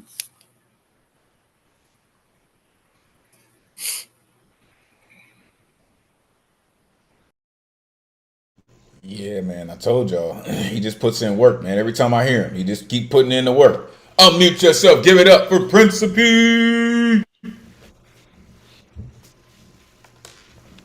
Thanks, Principe. These poems are even shorter than your usual poems, and I think that shows some really coming to terms with, reducing something to being just so essential and being able to get that across in so few words. That's a sign of mastery that people really generally have to work a really long time to get to. And I just really appreciate that quality in your work. I was startled by how short the poems were, because your poems are usually short, but they're like double that length. So it's very interesting to me to hear you develop in that direction. Absolutely. I do hope that that is not a sign of your creativity being stifled in any way, right? But there is power in short poems, Principe, truly, right? But make sure, as much as you're cultivating some of those short poems, make sure you're also stretching all the way out and doing what you normally do, all right? And I love this line. You said, meaningless name brands to fit in a crowd I didn't belong in, right? I think usually the average person goes through that at some point in their lives, man. But thank you for being fearless enough to expose that about yourself. Really powerful work, man. Thank you. Keep working, Prince of P, for real. All right. enter the gauntlet. For real. Coming up next, I had the pleasure of witnessing this next poet on the Southern Fried final stage doing her thing. She was also a guest judge at the virtual Final Friday. She is ranked in the world as one of the dopest women poets with a microphone. She is lethal. And her name is Lady K, and she is in the building this evening. Listen, it is such a great surprise to see you. You've seen how this goes. Let these folks know where they can find you. Come on, man. Do what you do, Lady K. Let's go. Thank you so much for that amazing introduction. My name is Lady K. You can find me on all social media platforms at Lady K Poetry. It's just the letter K on one word. Um, I am gonna do a poem for y'all, and this is y'all get like a sneak peek. So I have a one-woman show that is premiering at the end of next month here locally in Fresno. There will be a virtual option available. So as soon as I have all of those links available, I definitely will be posting it up so that everybody can tune in. And so y'all will get pretty quickly what the show is about. So this is a brand new piece. I, like a crazy person, have decided to add another piece to the show because I like to torture myself in these ways. And so here we go. It's called Contraindications. Medically speaking, the nervous system runs on signals, electrical impulses, neurotransmitters, hormones acting like messengers who are supposed to knock politely before entering the room. The autonomic system splits in two: sympathetic, fight, flight, freeze; parasympathetic, rest, digest, repair. This balance is regulated by estrogen, progesterone, cortisol. Chemistry designed to keep the body in rhythm. Now, let me translate that. Perimenopause is what happens when the messengers start shouting, when estrogen clocks out early, when progesterone forgets its lines, when the nervous system loses its internal dimmer switch. Hot flashes, heart palpitations, insomnia, anxiety with no origin story, a body reacting before the mind can catch up. And for Black women, let's be medically honest, our pain is already underdiagnosed, undertreated, and over spiritualized. They tell us we're strong instead of regulated, resilient instead of exhausted, moody instead of hormonally hijacked. So when my nervous system misfires, it's never just chemistry, it's history lighting the fuse. Because I am an empath, which means my nervous system is already tuned to frequencies most people mute. I feel the world through my vagus nerve, through my jaw, through the way my chest tightens before bad news finishes loading. But now, layer perimenopause on top of that. Now, the reactions come without warning, without pattern, without preparation. 1 minute, I'm fine. The next, it's like someone touched a live wire directly to my soul, heart racing, skin buzzing, heat crawling up my spine like panic learned a new route. And I'm still standing there asking myself, is this grief or rage or trauma, or did my hormones just hit shuffle on my entire nervous system? Because I don't get the courtesy of predictable breakdowns anymore. I step outside and it's a full keg of caffeinated crisis. Headlines, sirens, overdraft alerts, capitalism breathing down my neck like it wants to turn with my cortisol. And being Lady K means I'm expected to translate this chaos into something consumable, turn dysregulation into art, turn exhaustion into excellence, turn a nervous system on fire into a standing ovation. But here's the contraindication no one warned you about. You cannot pour from a body that is internally short circuiting.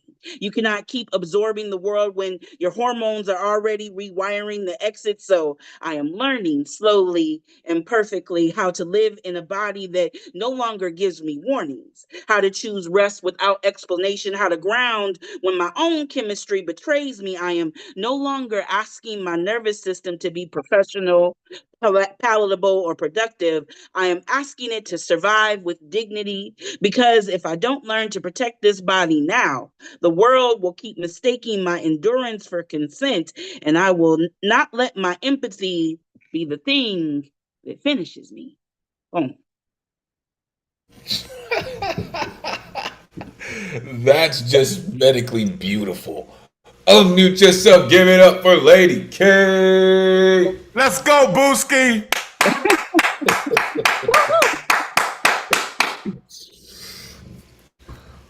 Yeah, I'm just really bowled over by that poem. It's so cool in the track it's running this thing where, so many of us in our lives have to overcome our own selves, and everybody has to do that for different reasons. But you really charted that for me so brilliantly, and it was great to be taken on that ride, that kind of emotional ride you bring us in that poem. Thank you. That's just a master of work, right? That's what I hear in this poem, because you're expressing the lives of so many women, right? Who go through these things, right? And you said, let's be medically honest. I was like, oh shit, let's go. Like Panic learned a new route. Did my hormones just hit shuffle? You're expected to turn exhaustion into excellence. You cannot pour from a body when your hormones are short circuited, right? I'm asking it to survive with dignity. Like, I just think that is something that so many people can get something from, because of the history connected to it, about how black women are treated, about how medically they are perceived. Do some of your own research on Sarah Bartman, folks. Just saying, really, really dope work. I think it's a really dope addition to your one woman show. You better believe that I want some access to that. So make sure you put that information into the chat so we can support you. Great work, Lady K. For real. For real. All right. Coming up next, you have heard this gentleman's commentary throughout the evening. And he is about to do what he does so amazingly well. He is the only artist that I know that is in the original anthology, Aloud, from the New Eurekan Poets Cafe. A true Low East Sider, our resident Gilgamesh, the one and only Paul Skiff in the building. Come on, Jedi Master, let these folks know where they can find you. Great to see you as always. Please, take it away. Well, thanks, Elemental. Let me get this poem up here before the time runs out. Don't want to cause anybody to have a conniption. Just want to acknowledge it was the week of King Day. That's just important for us to do, especially now. I do want to say thanks to all the women who have come here tonight, because you all really exercise a really important kind of vibration to this space. And I just want to keep encouraging more and more women to come here. This space in the beginning had a bit of a history of being a little sparse with your attendance, so I'm glad you're here. She claimed her home with self-respect. She parked her car in the middle of the street, the same as you would exercise the right to fucking vote. She told the dude who would shoot her in the head she was not mad at him, so the sadism of a president would be naked.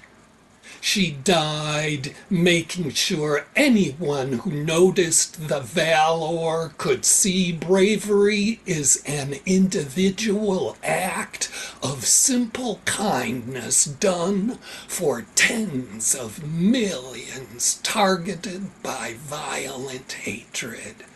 She smiled at the body cam so vicious perverts would need to choke out contempt and lies in public displays of routine depravity pronounced from their missing humanity and expose themselves as inept, befuddled killers. She blocked the street so the United States of America, or whatever is left of it, would have what remains of its decency preserved. She put herself in the way of misogyny, so if its gun was unholstered, she would be showing the whole world that would know what needs to stop. She went to defend community after dropping her child off at school because maternal protection is medicine against brainless testosterone. She parked her civic spirit in front of the thug squad to shake civilization in the face of barbarity's feral ghouls. She spoke politely to belligerents so the swollen cocks of malice would be mute in their moral vacuum. Federal murder, assassination, execution, and their daddies are the aliens in this country, illegal immigrants from the Hades of a psychopath's vile, bestial dream. She kept the driver's side window down so everyone would know how easy it is to reveal your own courage. She parked her car in the middle of the street so you would see there was still good in the world. There was still good in the world. Now she is part of the depravity that is 32 people killed by immigration death squads. They shoot people on boats too, don't they? America, the gangster clown's death factory. Her name was Good. Truth is in the undeniable of that coincidence. Thank you. Yo, unmute yourself. Give it up for Paul. Skip. Man. How do you do what you do so consistently? Is the question, Skiff. What line did you have in mind when you first started? Like when we start poems, sometimes it's the first line, right? Sometimes it may be the closing line. I'll be intrigued to know what line started that poem, Paul, if you remember. I just was trying to put off doing something about this because for various reasons, I guess, too complicated to go into. And I was thinking, well, if I did a poem about this, what would its title be? And I think most people catch that. I don't usually give titles to poems. And so I was like, what's the title going to be? Or what's this poem really going to be about? And it was just pretty simple. It was just this thought. She died so democracy would not. And that's sort of what drove me to do the poem. Nice. That's awesome. Yeah, that's awesome. Wow. Yeah, I continue to tell you, I don't know what galaxy he gets his downloads from. I promise I'm gonna go there and like get me a keychain or something, man, because it's just, it's just, man.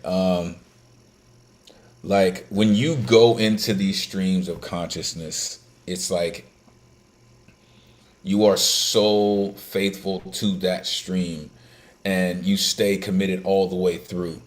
And I appreciate that so very much. You mentioned barbarities, feral ghouls.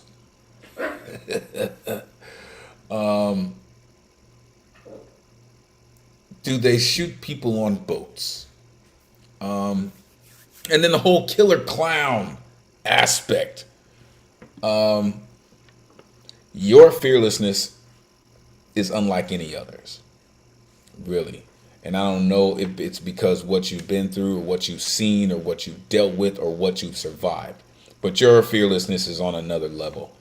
And your voice is so needed in today's poetic verses in this community.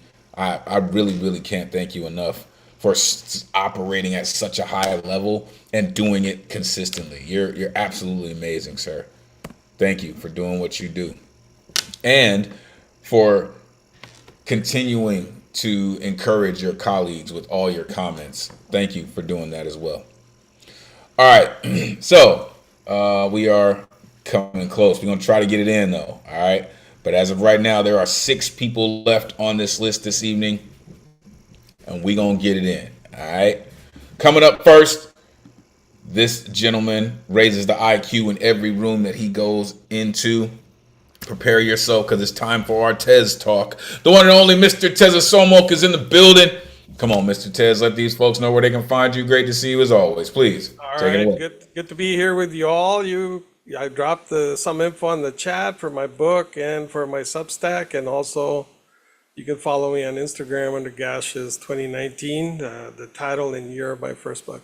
I'm coming in with a piece for the moment titled "Shoving Law and Order Down Your Throat."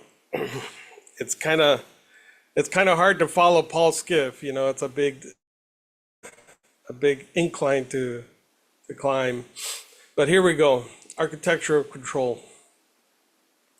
The sky over the borderlands looks like a bruised kidney, deep purple, tender, like the land God jumped in an alley and the cop showed up late to blame you. We sit in the blue glow of the television altar, law and order humming like gospel. Da-dun, amen. Meanwhile, the ghosts of Central Valley laborers are whispering through the air vents like, hey, fool, you're still believing this shit? And yes, we are. Because we have been professionally suckered, graduate level chump, PhD in compliance. They call it law and order. We call it up against the wall, motherfuckers, and say thank you. Is centuries old scam where the state violence puts on a blazer and calls itself neutral, like fear.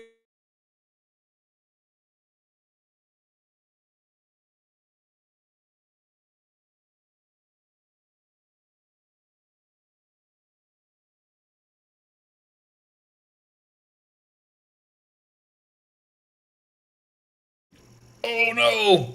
Come on, Zoom. Fix yourself. No, he New. froze. We go. Go ahead, Mr. Tez. Are we back? Okay, what was the last word? Somehow it gets decided who votes, who breathes, and who is suspicious for standing still too long. This is not new, this is vintage. In the 1840s, Rhode Island said, no vote for you. It's called stability. Kansas said slavery was law, abolition was chaos. Irish Catholic workers were a threat. Civil rights protesters were criminals. Same lie, different font.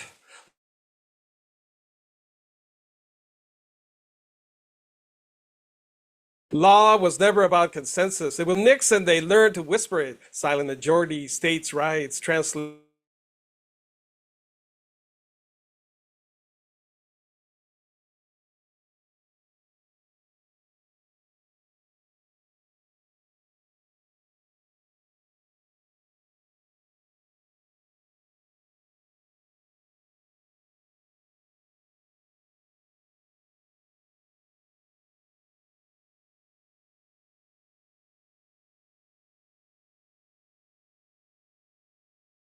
I don't know what's going on. I don't know. You see, he's knocking on the right doors, folks, and they're making sure that his stream is not happening. Right? He is knocking on the right doors.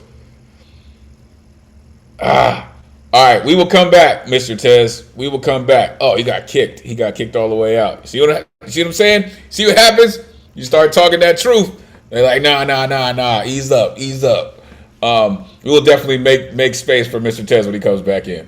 All right, yo, because he was cooking. He was cooking for real. All right, so we will continue forward. Coming up next, Auntie April in the building. And I think, she was saying last week, like, I don't know why, I'm always toward the end of the show. Because, like, you are in the back where the caboose rocks and all the shit kicks off super hard, right? But that's usually where it rocks. And you are in a space that I think people feel your work. People hear your work. And the way that you deliver your work, listen, this artist is another kind of slice of life type poet and puts in some very, very serious work. And just has a tendency of like pulling out these tears from you. So prepare yourself. For the one and only April Gonzalez in the building, that these folks know where they can find you. Great to see you as always. Please take it away. Auntie with a Y _ April on IG. This is Connect for Good. Skelly cap, ski mask, gotta play the game to win. Simon says, hand over heart, put your right foot in. Hopscotch, chalked where the rubber bullets lay. Eeny, meeny, fate flips, somebody's day today. Double Dutch tension slips, burning wrist. On your mark, get set, go, trigger finger itch. Ring around the rosy, ashes left of the laws. Red Rover over walls, ice excessive in they force. Red light, green light, freeze or get torched. Hot potato, pass the trauma quick.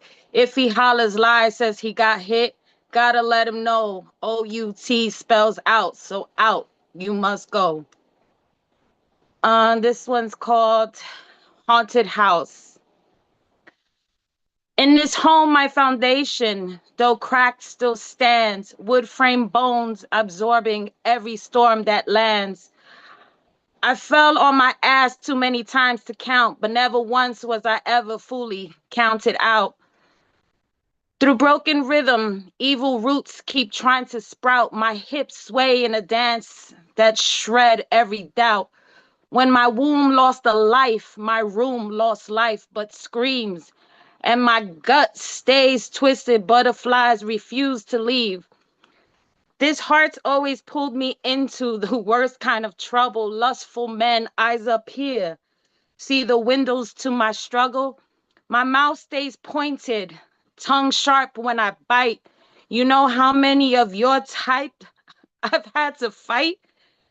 When each part of me once wanted me left for dead, I heard everything but listened only to the voices in my head. Stored shadows may boo, haunting all that I do. Yet in my attic, there's always this echo that guides me through. And if I got time for one more, actually okay. This is Value. It's when you're always in their face, they don't value your place. It's when they know you always answer, only call when they need a favor. It's when you cease to exist, your presence they'll start to miss. It's when you are no longer there that people will finally care. It's when you need to feel most wanted, they take you for granted. It's before I'm resting in power, I demand you give me my flowers. That's the reason I could flip on a dime. For the selfish, I've run out of time. It's only the real, the like-minded, forever bonded, spiritually guided. No matter the family from which you were birthed, when you define your own value system, no one can deny your worth.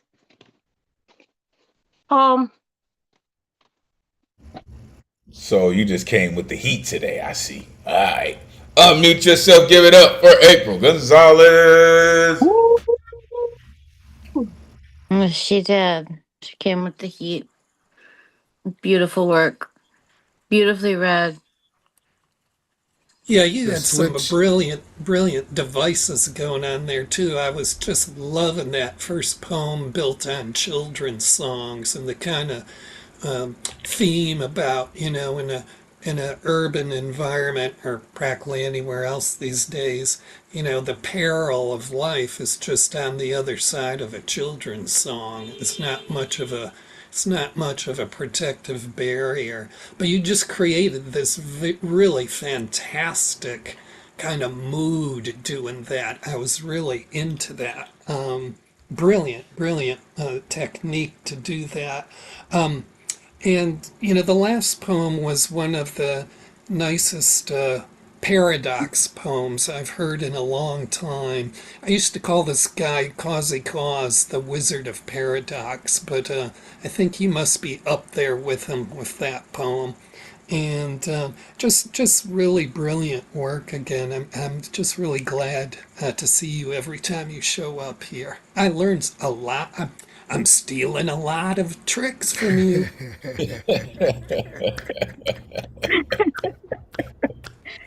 Thanks, Paul. That's really dope. Shout out to homie Kazi Kaz, man. For real. Um, yeah, I love how you start flipping those nursery rhymes on him, right? Double Dutch rubber bullet on him. If he hollers lie, he got hit. Um, yeah, that was just really dope. How you just really stayed on that. Um, in your second poem, you mentioned my guts stay twisted. The butterflies refuse to leave. That's just pretty sick. And then the whole eyes up here. I just love that, right? Um, just because so many people just they don't understand, right? It may seem like a small thing, but it really is a big thing for women. It's like, hey, my eyes are up here, um, for real. Um, and in value, it's just one of those things, right? Um, when you need to be wanted, they take you for granted, right? And that's not okay. When people don't see your worth and they downplay your significance, that's never okay. But again, that's why we're here, right? To regain all of that power. Thank you for sharing it with us. Amazing work as always. All right, we are going to come back to Mr. Tez. Please sit. We are going to come back, but we're going to go forward. This is the razor blade shave with Slam Master of the World for 2025. Um, this cat just does so many things, man. For poetry, he's helped me evolve into spaces. He kind of does this thing with words.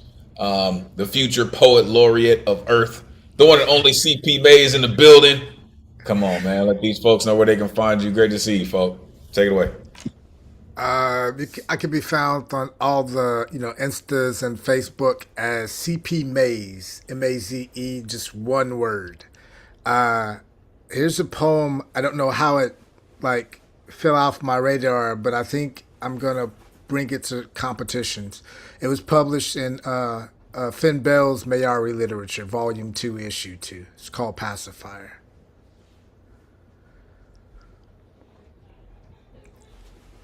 When he first met you, he was a heart's car crash, spinning out of control, doing donuts around his halo. Fetching funny boned babes didn't crack apart his face in the love of God, they would just fracture it. Punchline jokes into joints Well, angel's wings once wore his heart on sleeve couldn't be found anymore. Bartender, bring him 2 stiff shots of Jesus, some Jack Daniels, and heaven hold me closer. As a chaser, you can kiss his heart, just don't leave lipstick lovers covering their cold shoulders all over his cheeks. Proves love costs too much if your heartbeats are too heartbroke to cover expensive heart taxes. Proves credit card charges can't cover Cupid's most fashionable arrows, even if they are out of season. Proves he was just beautiful's alarm clock snooze button. He couldn't come back from. He was a hallelujah's hangover. Brass knuckle fist fight with karma was something to be proud of.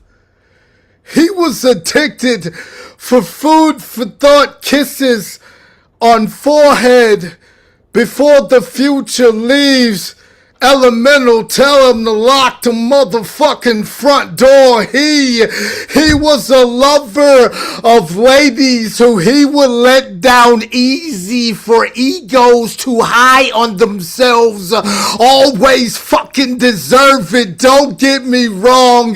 Beautiful women love the way his smile could light up a room. Don't get me wrong. He was a handsome hurricane that wore shot glasses for his eyes in the storm, had bad vision. Don't get me wrong. Sexy was the twin sister of every soul that ever slept in this bed. For he was a god, needs to cover his can't raise the bar tab by himself, skiffer.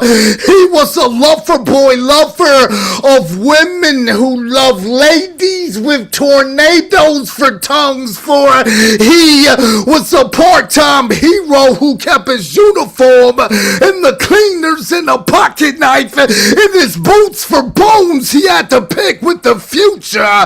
He loved his I nearly wish you well time. You can rob Maze of his pride, but his passion you ain't gonna never take. No matter how many times you recycle karma back around. His halo. Again. Poem. Ridiculous is what you need to say at the end of your poem. Ridiculous. This fucking dude. Unmute yourself. Give it up for CP Maze. What the hell? Yeah, I said too. That's a hell of a ride. That's all I say every time I read it. And what the hell? Yeah. I like it when you refer to yourself. I like hearing you say, Maze in there. I liked it. I liked the intimacy. I liked that you let us in to you. It felt that way. And I was like, yes, I'm in. Let's go. Whew. Yeah. My dog says, I'm with you my on dog that. says brava. Yeah, I'm really with you on that taking along thing, because it's a really generous in a sense. And CP, you make it so effective because so often when poets talk about, the poems centered on themselves, it's like they're delivering, they're just telling you about themselves. But as Elizabeth said, you take people along, right? And it's a very different experience than having people just tell you sort of about themselves, and from sort of, I don't know, it doesn't feel like it's something happening inside me as a listener. It feels like it's something that's being done to me by the performer, and that's not what you do, right? And the other thing I wanted to remark about is forever you have been so instructive to me about this very essential tool for poets, which is the power of the direct statement. And I've heard it from so many poets here. Everybody deals with this. But you have these direct statements, and they are really the backbone and the power that you build all these metaphors on. At the beginning, there was this thing, the heart's car crash, or a hallelujah's hangover. And that, to me, conveys a really intense clarity of poetic vision, that a person can build a poem out of so many of these direct statements, because as a poet, you can't make that up. In a sense, you have to see it, right? You have to see that hallelujah's hangover, right? And so anyway, those are the things I just wanted to respond to in your poems. Blurry vision, real talk, everybody. That's that's major, especially when you know what you're like, that you're doing it and someone else catches what you're doing. Like, thank you, thank you. It's risky. It is, but you know what they say about risk and reward, right? Hence the whole competition path, right? Um, I love when he does shit like this because he says, "Oh, kind of like a piece of the God too."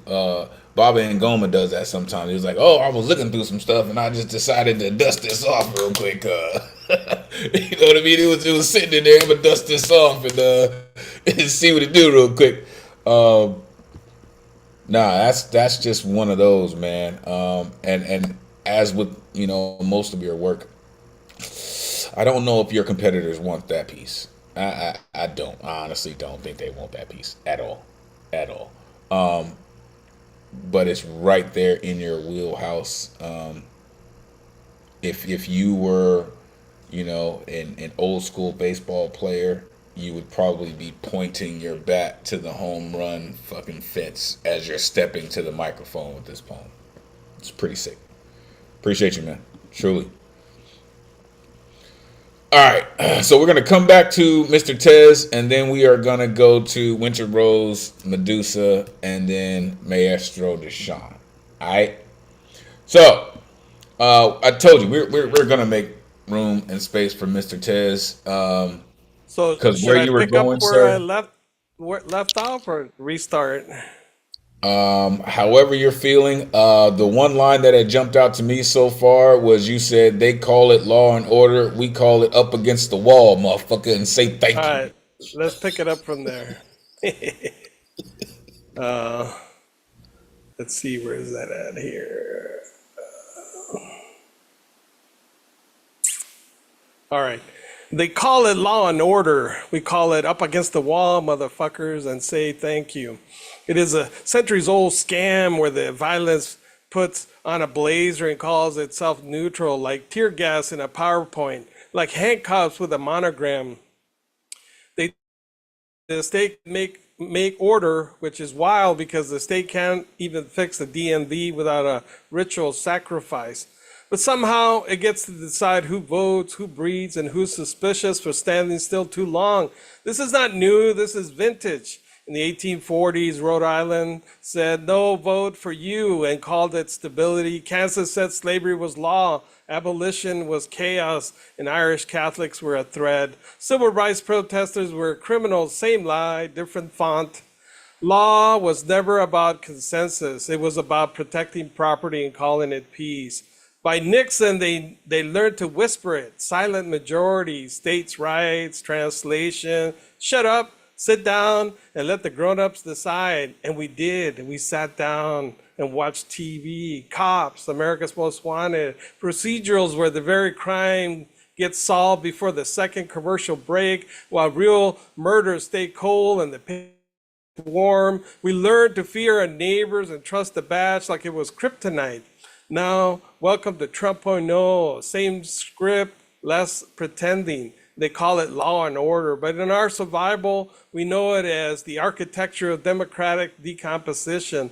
Law and order is not about safety anymore, it's about loyalty, pardoning sedition, freezing corruption, investigations, calling the law unethical right after breaking it, Kings love paperwork. It makes the coups feel legal. National Guard, federal lines out of spite, Marines in American streets because protesting ICE apparently violates the weather. State rights disappear the second a governor said no. Funny how principles work like that. Project 2025 is not a plan, it's an eviction notice. Hire the loyalists, pray while you do it, call it freedom. They tell us the Fifth Amendment is annoying, the Fourth Amendment is outdated, civil rights guacamole. Meanwhile, they cut Social Security but fund wars and despots, defund cities that disagree and call it law. Funny how order only matters when poor people breathe too loud. And here it is, the joke that stops being funny. They call us docile, quiet, feather bed resistant, sombrero holding happy, grateful for surveillance, apologetic for existing, but we are the children of suitors, of undocumented hands that turn the dirt into food, of people who law without justice is justice, violence with a necktie. We are done being chumped, no more swallowing orders dry, no more calling obedience peace. We remember resistance, not the state kind, the human kind, and our indictment, and I'll close with this. We are in the nuisance. We are the refusal, the divinal lexicography, in the nuisance abatement, in the stealth, in the environment design.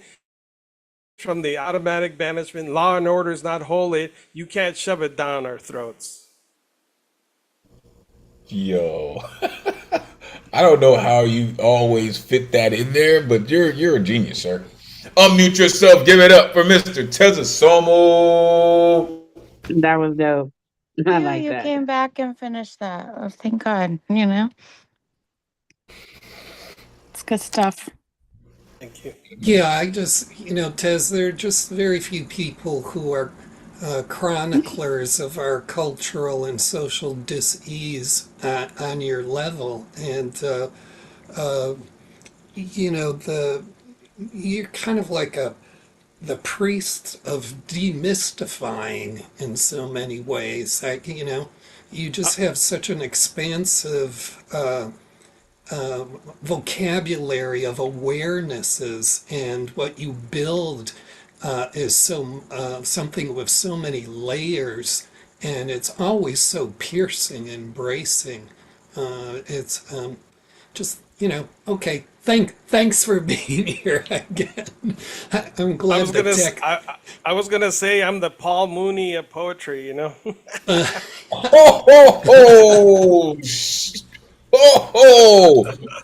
Okay. That was some of the dopest shit I've heard you say, Mr. Tez. He said the Paul Mooney of poetry. I'm not gonna forget that one. Oh my goodness. You just always set yourself apart from every other poet in the world that I've heard, and you always make it a masterclass. Every time I hear your work, you always say things so matter of fact. And you just remind me why I love poets, because we don't say anything without researching it first. And the research that you put in, your perspective, it's just amazing, sir. Thank you so much for doing what you do. You're absolutely amazing. He said no more swallowing orders dry. Kings love paperwork. It makes the coup feel legal. Do yourself a favor and plug in with Mr. Tez. Appreciate you, sir. All right, we're going to get through these three. For real, we're going to get through. For the last two, y'all know what this work is, right? The good luck round is usually 3 minutes. So this ain't nothing but a slam round for the last two, because they know what it is, all right? But coming up first,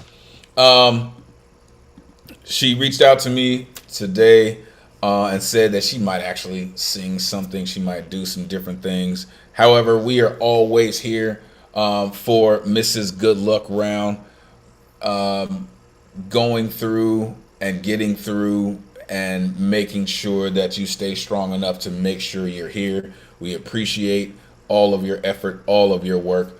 The one and only Winter Rose is in the building. Let these folks know where they can find you. Great to see you as always. Please take it away. Thank you, Al. So the first time I sang to y'all in Spanish, I was out here in the freezing cold on a January night, and here I am again. And I have to do it outside because, I can't sing it with the children in bed. Like, they'll be like, what the fuck is my mother doing? All right. Okay. This is called Como tu mujer. Yo te doy toda mi vida y hasta más quisiera.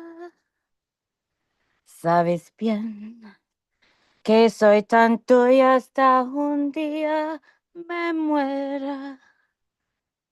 Pero ve que al engañarme te engañas tú mismo.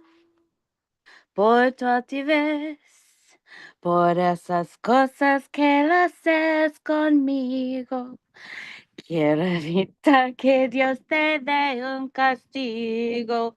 Y miré, eso si no es querido. Pues mira tú, cómo te ríes, cómo juegas tú, con la esperanza que yo he puesto en ti. Aunque la memoria no en ti creí, es lo mejor. ¿Qué te vas a hacer? El hombre aquel que siempre quise ver, aunque a tu lado no me pueda ver como tu mujer. Thank you very much. Yo, how That's things all. come full circle. For real. Unmute yourself. Give it up for Winter Rose. I'm gonna start More. calling you Sister Sangria. That's your new nickname, Sister Sangria. That's awesome. What makes you think your kids didn't hear it anyway? They didn't. It's so cold out here. It's crazy. Yeah. No, it's all right. That's terrifying to do that, you know that? That's fucking terrifying. Well, Whew. it's part of the game is to challenge yourself and, It is the game. The game. step over the border of your Like, own can I do reluctance. that? Yeah. Oh, I love y'all for, just like being like, okay, Winter Rose, you're gonna sing it. We'll be here watching. Thank you. We'll It's experience it wild. in real time, right? Like with all the things, right? In the cold, right? Kids sleep, right? The moon shining, all these things going on, but you still find the time to express what you're feeling through this song. We appreciate it. We appreciate all the effort that goes into it. Amazing. Thank you. All right. Batten down the hatches. Prepare yourself for what's about to happen. And this is her first time here, right? I don't have to ask her. I know this is her first time here. She is the slam master of Spellbound, who was on final stage, who won SoFri this year. Third? Yeah, third. I'm sorry. I guess I'm precursoring, some years down the road.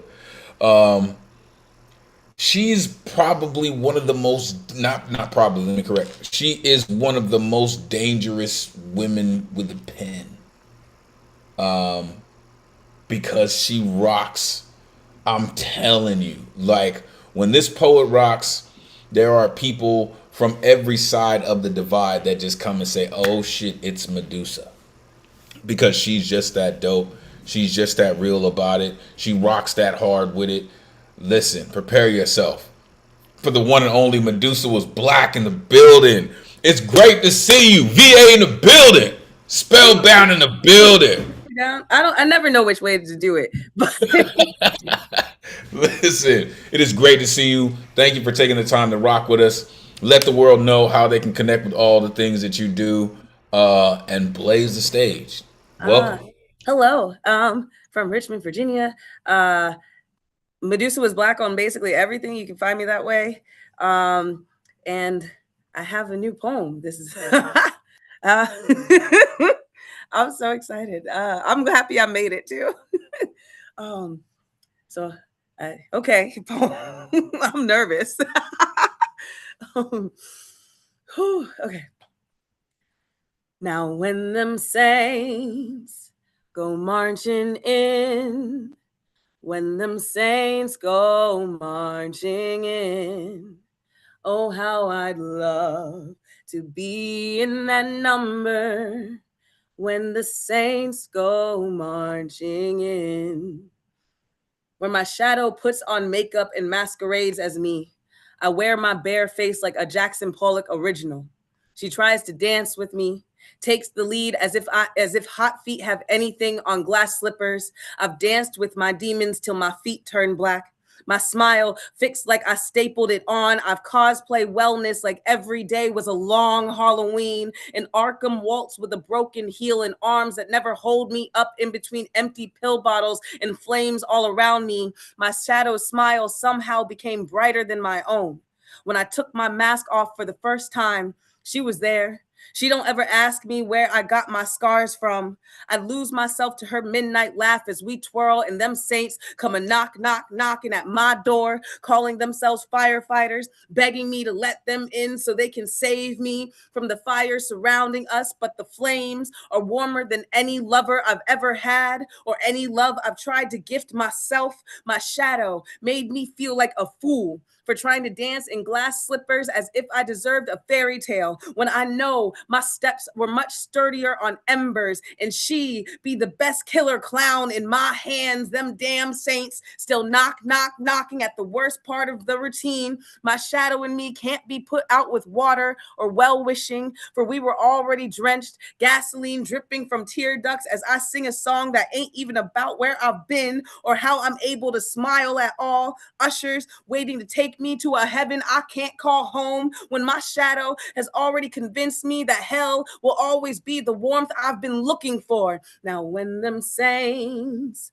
come barging in, oh, they're too late to join in my number. I've two-stepped with my demons, slept with them in burning buildings. This ain't no night terror. I tell my therapist suicide was only a thought in the past, and it still is. But what happens to a soul when its shadow gets committed? Can I have my glass slippers back? Or do I have to put on makeup, paint a smile to get through the days, grin and bear it? Do I thank the saints for interrupting my dance with death when death has handled me with more care than life? When them saints come marching in, oh, how I'd love to be in that number. Oh. Fucking ridiculous, yo. Unmute yourself. Give it up for Medusa. Was Let's go, poet. Yeah, that was Let's good go, stuff. poet. I approve of this public service announcement. I told you. I told you. I told you. Yeah, I said the That's same crazy. thing, folks. I said the same thing. Ridiculous. Crazy. That was all. Thank you. I appreciate y'all. Yeah, this was fun. Well, come back. Oh, definitely. Yeah, I mean, you so really awkward. provided, you did a very classic and beautiful thing. You gave us a poem that was an experience, You took us on this experience. That's just an achievement in itself for poets. And I get the feeling I'm not telling you anything new, and you do this all the time. You take your audience, your listenership on an experience with every poem you do. I really was super loving the idea you framed up at the beginning. There's passing, right? And then there's passing as yourself. And you were kind of talking about that. And it's such a common feeling for people who are creative, right? Because you know who you are, and you know how if you just be yourself in public, people are going to be looking at you through the corner of their eyes going, what's going on with this woman, right? So it's something people, we all kind of deal with about how you adapt and you come up with the art of being a person in the public eye that can be considerably different than who you are, but you're doing that just so, in a weird way, sometimes it's out of consideration for the public because you don't want to freak them out too much, right? So, we do these things where we kind of round the rough edges on ourselves in order to pass as who people expect us to be. And for you all, that's a many, many layered thing. I don't need to tell you about that. But thanks. And really, I mean it. You got to come back here. Yeah, definitely. Thank you. You are why they call this place Inferno Night. For sure. Listen, listen, Medusa. Appreciate you for coming through, truly. And I can do it to you too, right? Pop the cherry, baby. Pop the cherry, baby. This is your first time rocking with us. You know what I mean? You are definitely one of us. You speak in that same fire, right? Your fire is from the same flame. And listen, I don't really have to tell you fucked up. I think the whole poetry world has told you fucked up when you picked up a microphone. But find yourself here every Thursday. You have a home here to just rock all the way out. That poem is really sick. How you start with the saints and you go into the shadows, and death has held you with better hands than life. Like sick in the best of ways. Thank you for taking the time to cultivate it, to come through and share it with us. Yeah, got that work. Shout out Spellbound. Shout out VA in the building. Yo, so last artist of the evening, and we gonna get out of here. The Maestro is in the building. Welcome. I believe this is your first time rocking with us as well, is it not? It's my first time in this one, but I was in the overflow mic for that Final Friday slam. Money in the bank. Let's I came in and go. did the big beluga. Yes, you are, sir. You are absolutely correct. Okay. So this is not necessarily your first time, but this is your first time rocking with the greatest community in the world. Thank you for being here this evening. Thank you for all of the energy that you shared with us. Listen, let these folks know where they can find you. And just listen, you said you got work, right? You said you got work for us. Put in the work, man. We here for it. Let's go.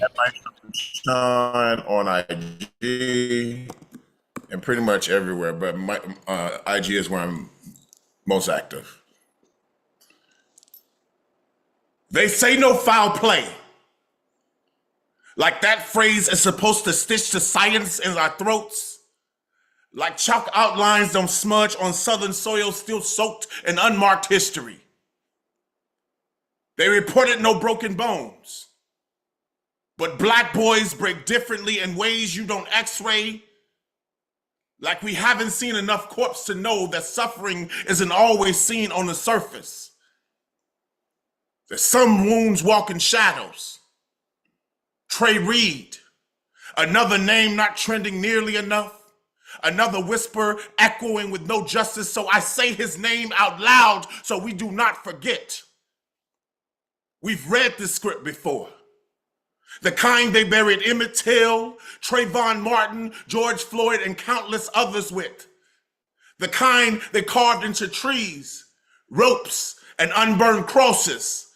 No foul play, like no foul system, no foul history, no foul hands behind the silence still pressing on our chest like a knee, and we're just supposed to breathe? We scream names into microphones because coffins don't echo.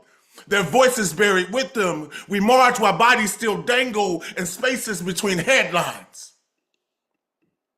You don't have to see the rope to know what hangs there. You don't need bruises to call this violence. Trey died in the company of thousands of ghosts and a nation that still writes excuses on death certificates. Black men don't hang themselves on trees because we know that becoming strange fruit will never liberate our souls. The second autopsy revealed blunt force trauma to the back of his head. So don't tell me no foul play. Because every time they say it, we know exactly what play they're running. Poem. Yeah, man, that's how you do it. Unmute yourself. Give it up for Maestro Deshaun. That's my friend. That's my new friend. I know him now. Y'all are welcome. That's my poetry bestie. Let's go. Let's go for real. Like, yeah, I really love the echo of ancestors in your voice. You really, bring that up in a very warm way. And just appreciated the technical expertise in your work, just the dense lines, there's no space in there for people to breathe, and that's really what keeps people riveted and focused on what you do. You got to come back here again, Can't let you just do this once or at the Friday night, final slam.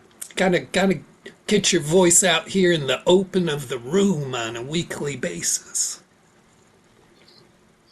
for sure. We are here for it. Just like I did to Medusa, we can pop the cherry, baby.